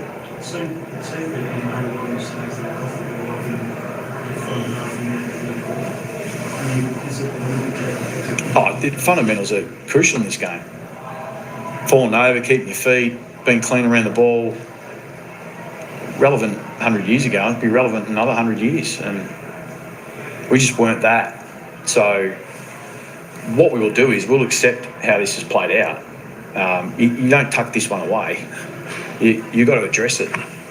So we'll spend time addressing it because it's the only way I know how that we actually get better and move forward from it. But at the same time, it's also about context, and it's about round one. So if this is a bad reminder about what's important to us, then we take the reminder, but we've got to do something about it. Same topic you started as sub came on have a huge impact. In hindsight, are you happy with that decision to start as sub, or should you play? No, we take all the evidence in how players have had their pre-season and what form they've been in, and we're comfortable enough we play the players that deserve their position in the team. And our continual evolution of the football team has been able to give opportunity when it's deserved. And so for Doc on this particular occasion. That doesn't mean it's going to be that moving forward. On this particular night, he's the sub. So, from our perspective, there might be a constant discussion about who is sub, but the reality is someone's got to play it. How'd you see Lucas Cambrelli's debut? He had a pretty good start and pretty comfortable with it. Yeah, he's picking up the tempo, and there'll be some things he knows he's going to have to go to work on. Clearly, that's obvious. He's not the finished product, but we really love what he's been able to do over the course of the pre-season, and really love what he's been able to do. And he's got incredible experience out there, being able to play round 1 against Richmond. The result's not how he wants it. But if that fuels the next level for him, then so be it. But he's a good kid, great character, and he's going to be a really long-term player for us, no doubt. As you said, you hoped that it wasn't the case that your boys took Richmond lightly. Is that something that you'll have to actually find out? Maybe ask the guys what the mentality was. I think that's too difficult in retrospect to ask them what necessarily their mindset is. Everyone sort of brings what we expect is a level of consistency in the way we show up, in the way we compete. And the reality is, for 4 quarters, we didn't show up for long enough. We didn't compete for long enough. And that shows up in different things. And the reality is it showed up in some of our errors today, and some of the little things, the fundamentals that we need to be able to get right. And Richmond were able to dial it up a little bit. They brought the energy, and as a result, their second half was pretty impressive. They scored a lot from the number of entries they had. How many concerned was that in terms of the defensive? Oh, well, they had 5 goals from defensive, 50 turnovers. So it's hard to win from, if you're just giving goals back to the opposition like that. So we have to look at it. There's no doubt. It's a really obvious thing that showed itself across the game. It's a little bit of a surprise because we haven't seen that across anything that we've done so far, albeit pre-season games, but it shows you how different the actual season is, and it's going to show you how tight this competition is going to be across the year. So, but for us, it's about accepting what's happened, and we'll address what we need to, and then in a couple of days we'll move ourselves forward and get onto the Hawks. Jacob Gregory was pretty dominant in the first half, but the rest of the back six looks a bit different this year. How'd you see the first goal of tonight? Oh, there's some good parts. But again, across every line, I thought we had some errors and some really simple ones. So some really simple things that we can get right. We feel like that there's a good combination there, but we also accept that their time together as a group is short. We are going to need some time together. And we feel like it's an important part of us being able to move forward and advance as a football team, and our ability to be able to vent for longer. And if the scoreboard's not ticking over, we'll live in the arm wrestle for a while, fight for a while. So that's not just on the defence; that's on our total team. They're able to kick over 80 points tonight, and we've got to do better than that. We have to do better than that, and we weren't good enough. In a way, can treat it as like it's a good, really early reminder just how tight the competition is, and you can't take things for granted. Like to have how it happened so early in the season, I didn't need it. I think the evidence is there from last year. It's not, it's a tight competition. Like I listened to every single coach across the competition. I listened to their best and fairest chats. I listened to their press conferences, and we all acknowledge that how tough the competition is. So what that demands is that we have a level of consistency in the way we play. And that doesn't exist for 45 minutes of a game. You're not going to control every game of every minute. You're just not going to do that. But that game was there to be won. We gave up the lead that we had, and we got what we deserved. So that's going to be hard to accept. Michael, everyone trains their tight sort of result scenarios. You certainly had your chances there late in the last quarter. How much work was that still because you got close to a couple of times too? That was just done. It was untidy, wasn't it? Like even though we were able to execute, we lost shots on goal. I don't know what the inside 50 was late in the game. Sorry, I don't have that right in front of me. So 19 inside 50s to 8 in the last quarter. We couldn't score. So it was untidy. So we've got to do better. Yes, we do. Yeah. structurally how different will that look when he does return? I don't think it'll change too much. I don't think it'll change too much. But obviously, clearly, we're adding a pretty good player. So it'll help us. It'll help us aerially. Like, you know, one of the issues, I guess, was probably being a bit impatient with the ball in hand. It just didn't take it off the line enough. And, you know, Richmond were able to sit and defend for long periods of the game. There's not many teams that can do that. Actually, we've got to say that they did very, very well. They were able to sit, they absorbed, they put the numbers back, they defended the scoreboard as best they could, they threw themselves at everything. And we just needed a little bit more composure, a little bit more clean plays. We needed to finish off our plays a little bit better. So, again, in these games, 1 or 2 matter. And we weren't able to generate the 1 or 2. The decision to coach from the coach across the first 3 quarters and come down to the last quarters. Can you talk us through that? I'll do that more throughout this year, yeah. So I would have thought sort of probably most of the time I spend will be in the coach's box and probably view of coming down late in games. It gives a chance to connect to the coaches and then late in the game be able to connect to the players. So I thought it was a half reasonable balance tonight. Any injury concerns? No. So that's one thing out of the night, and hopefully we get a couple coming back next week for the Hawks. Jackson first game back? It was. He's be able to get exposure back. We probably could have thrown him forward a little bit quicker in the last quarter. So we held there for a little bit longer, but sort of got 15 minutes of him forward, which we anticipate we'll probably do a little bit more of, whether it's him or whether it's Mitch. Even Hainsey at times can do that. So we've added that flexibility to his game, and early signs was he competed pretty strong. So, but like at most of these games, I think you sort of sit back and sort of deal with the loss a bit, and I think you need the vision to get the full story. Who else are you hoping with Kerner perhaps next week? Sorry. Who else are you hoping? Fantasia might be back, so he's the other one, but I've still got to see how they trained over the last 24 hours because I don't know that yet. So. All right, thank you. A pretty calm Michael Voss there after what would have been a really disappointing night for him, but he's keeping a level head. He was composed, he was polite. I thought he handled it really, really well. They'll do a severe review of that game, but then he knows he's got to get their confidence back up in the space of a week to get them up for next week. So you can't destroy everyone. You got to find out, and as he said, context. It's round 1. There's another 22 games of the home and away before we get to the business end. So he's got to get them back up again, get them going. I think his last 30 seconds were telling, though. It was almost like he was shell-shocked. He's like, I need to watch the vision. I think it was obvious what happened, but for him, he's got to figure out why it happened and what they can do about it. And that's maybe something I think he was still processing. Just things like Cripps in the ruck when Mackay's not touching the footy for long periods. I think they'll be disappointed they didn't throw Harry in earlier and let Paddy just go to work at ground level. Mate, the Silvani move was a ripper. Yeah. I think that's something they need to persist with. So I don't think he's going down back again for a little while. But you know what? It's actually not as bad as some will make out because, as he said, there are things you can fix. Yeah.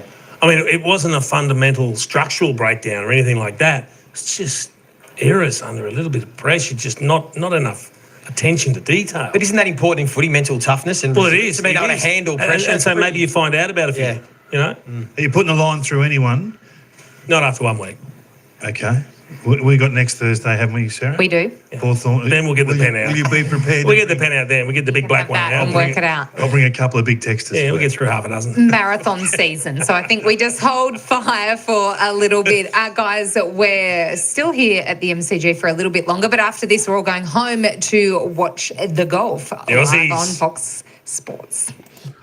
All right, folks. Well, that's what we've got for this coverage today, where it was the Richmond Tigers. The Tigers of old were from Tiger, yellow and black.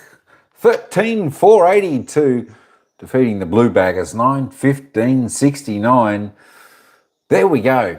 Surprises, surprises. Round 1 already. I read the paper on Tuesday and all the pundits had the Blues. However, most of them also said the season's big call was Richmond not winning a game all year. That's not going to happen. I'll tell you what, it doesn't, as bad as a team can be, They generally don't go through a season under, with no victory. And of course, Adrian Sports Channel, he was saying $9.50 were Richmond at the start of this game. What were the odds halfway through the second quarter? 41 points down. What were the odds there? What could you have got for the Tigers there? 40 to 1? Maybe 40 to 1, 33, 50 to 1? You just can't write anyone off in this day and age of the footy. We always think there's teams there you're just going to sort of step over.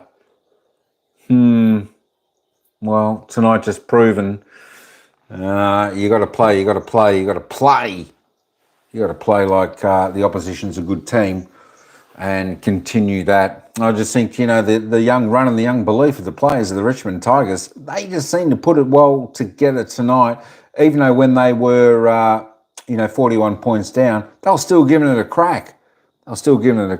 Things just seemed to click for them halfway through that second quarter, and they got the job done. So exciting start to the season for the Richmond Tiger fans.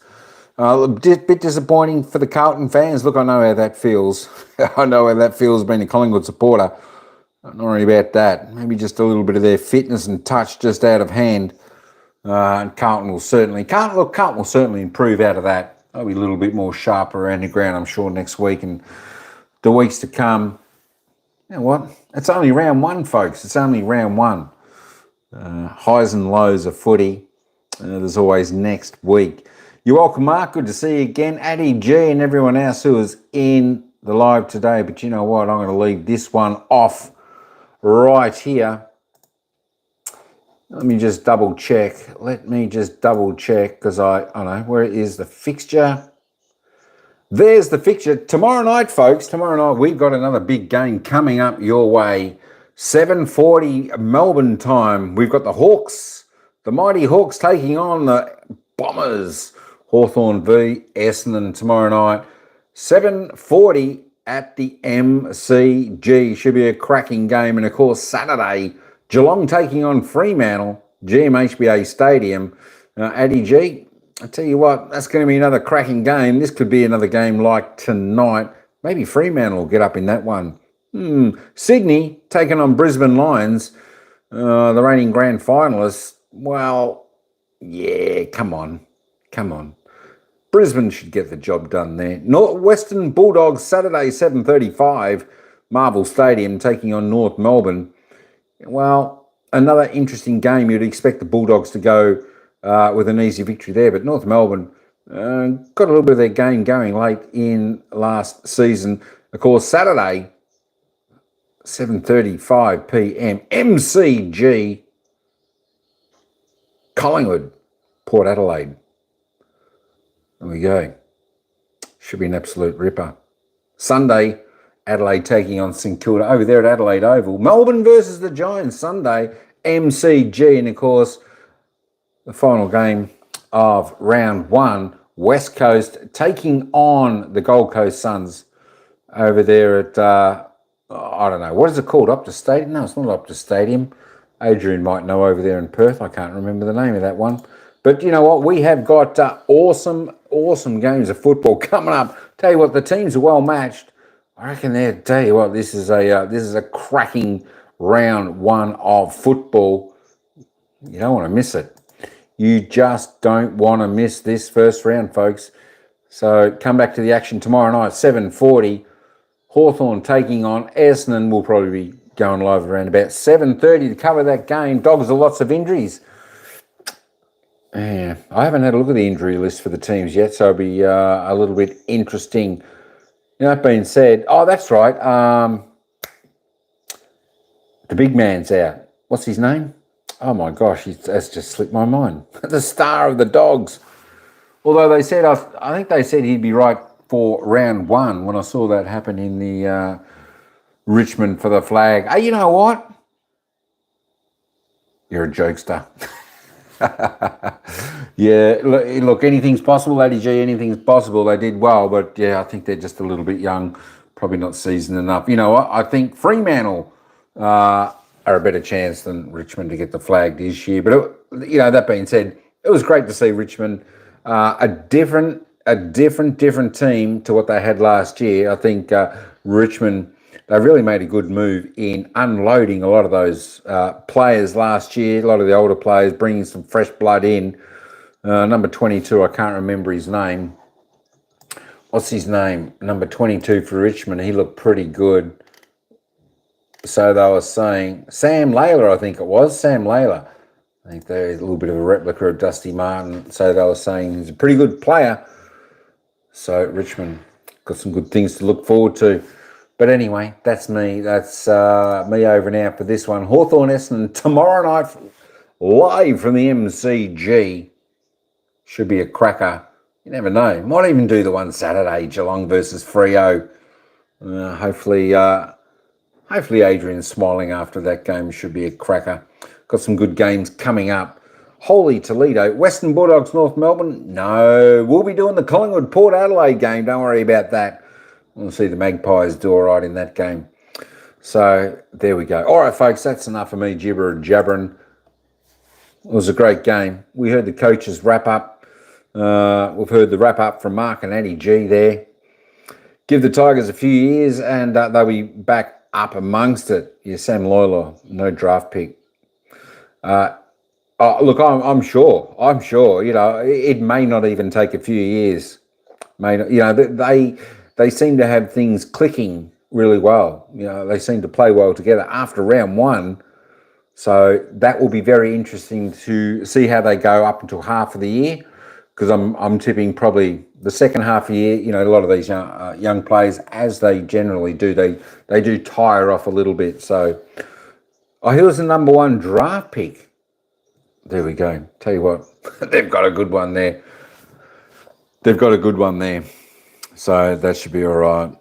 All right, boys. Thanks, everyone, coming into the live chat and anyone who's listening to the replay. Thanks for listening. Thanks for coming in, folks. Thanks, Ryan, for the super sticker. Appreciate that, young man.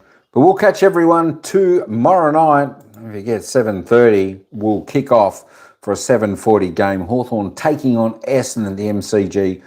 Should be a ripper. I'm tipping they'll have a big crowd there. But tonight, it was Richmond. Too strong for the Blues. Tigers by 13 points. All right, that's me. Till tomorrow night. Ciao for now. We'll see you on the next game.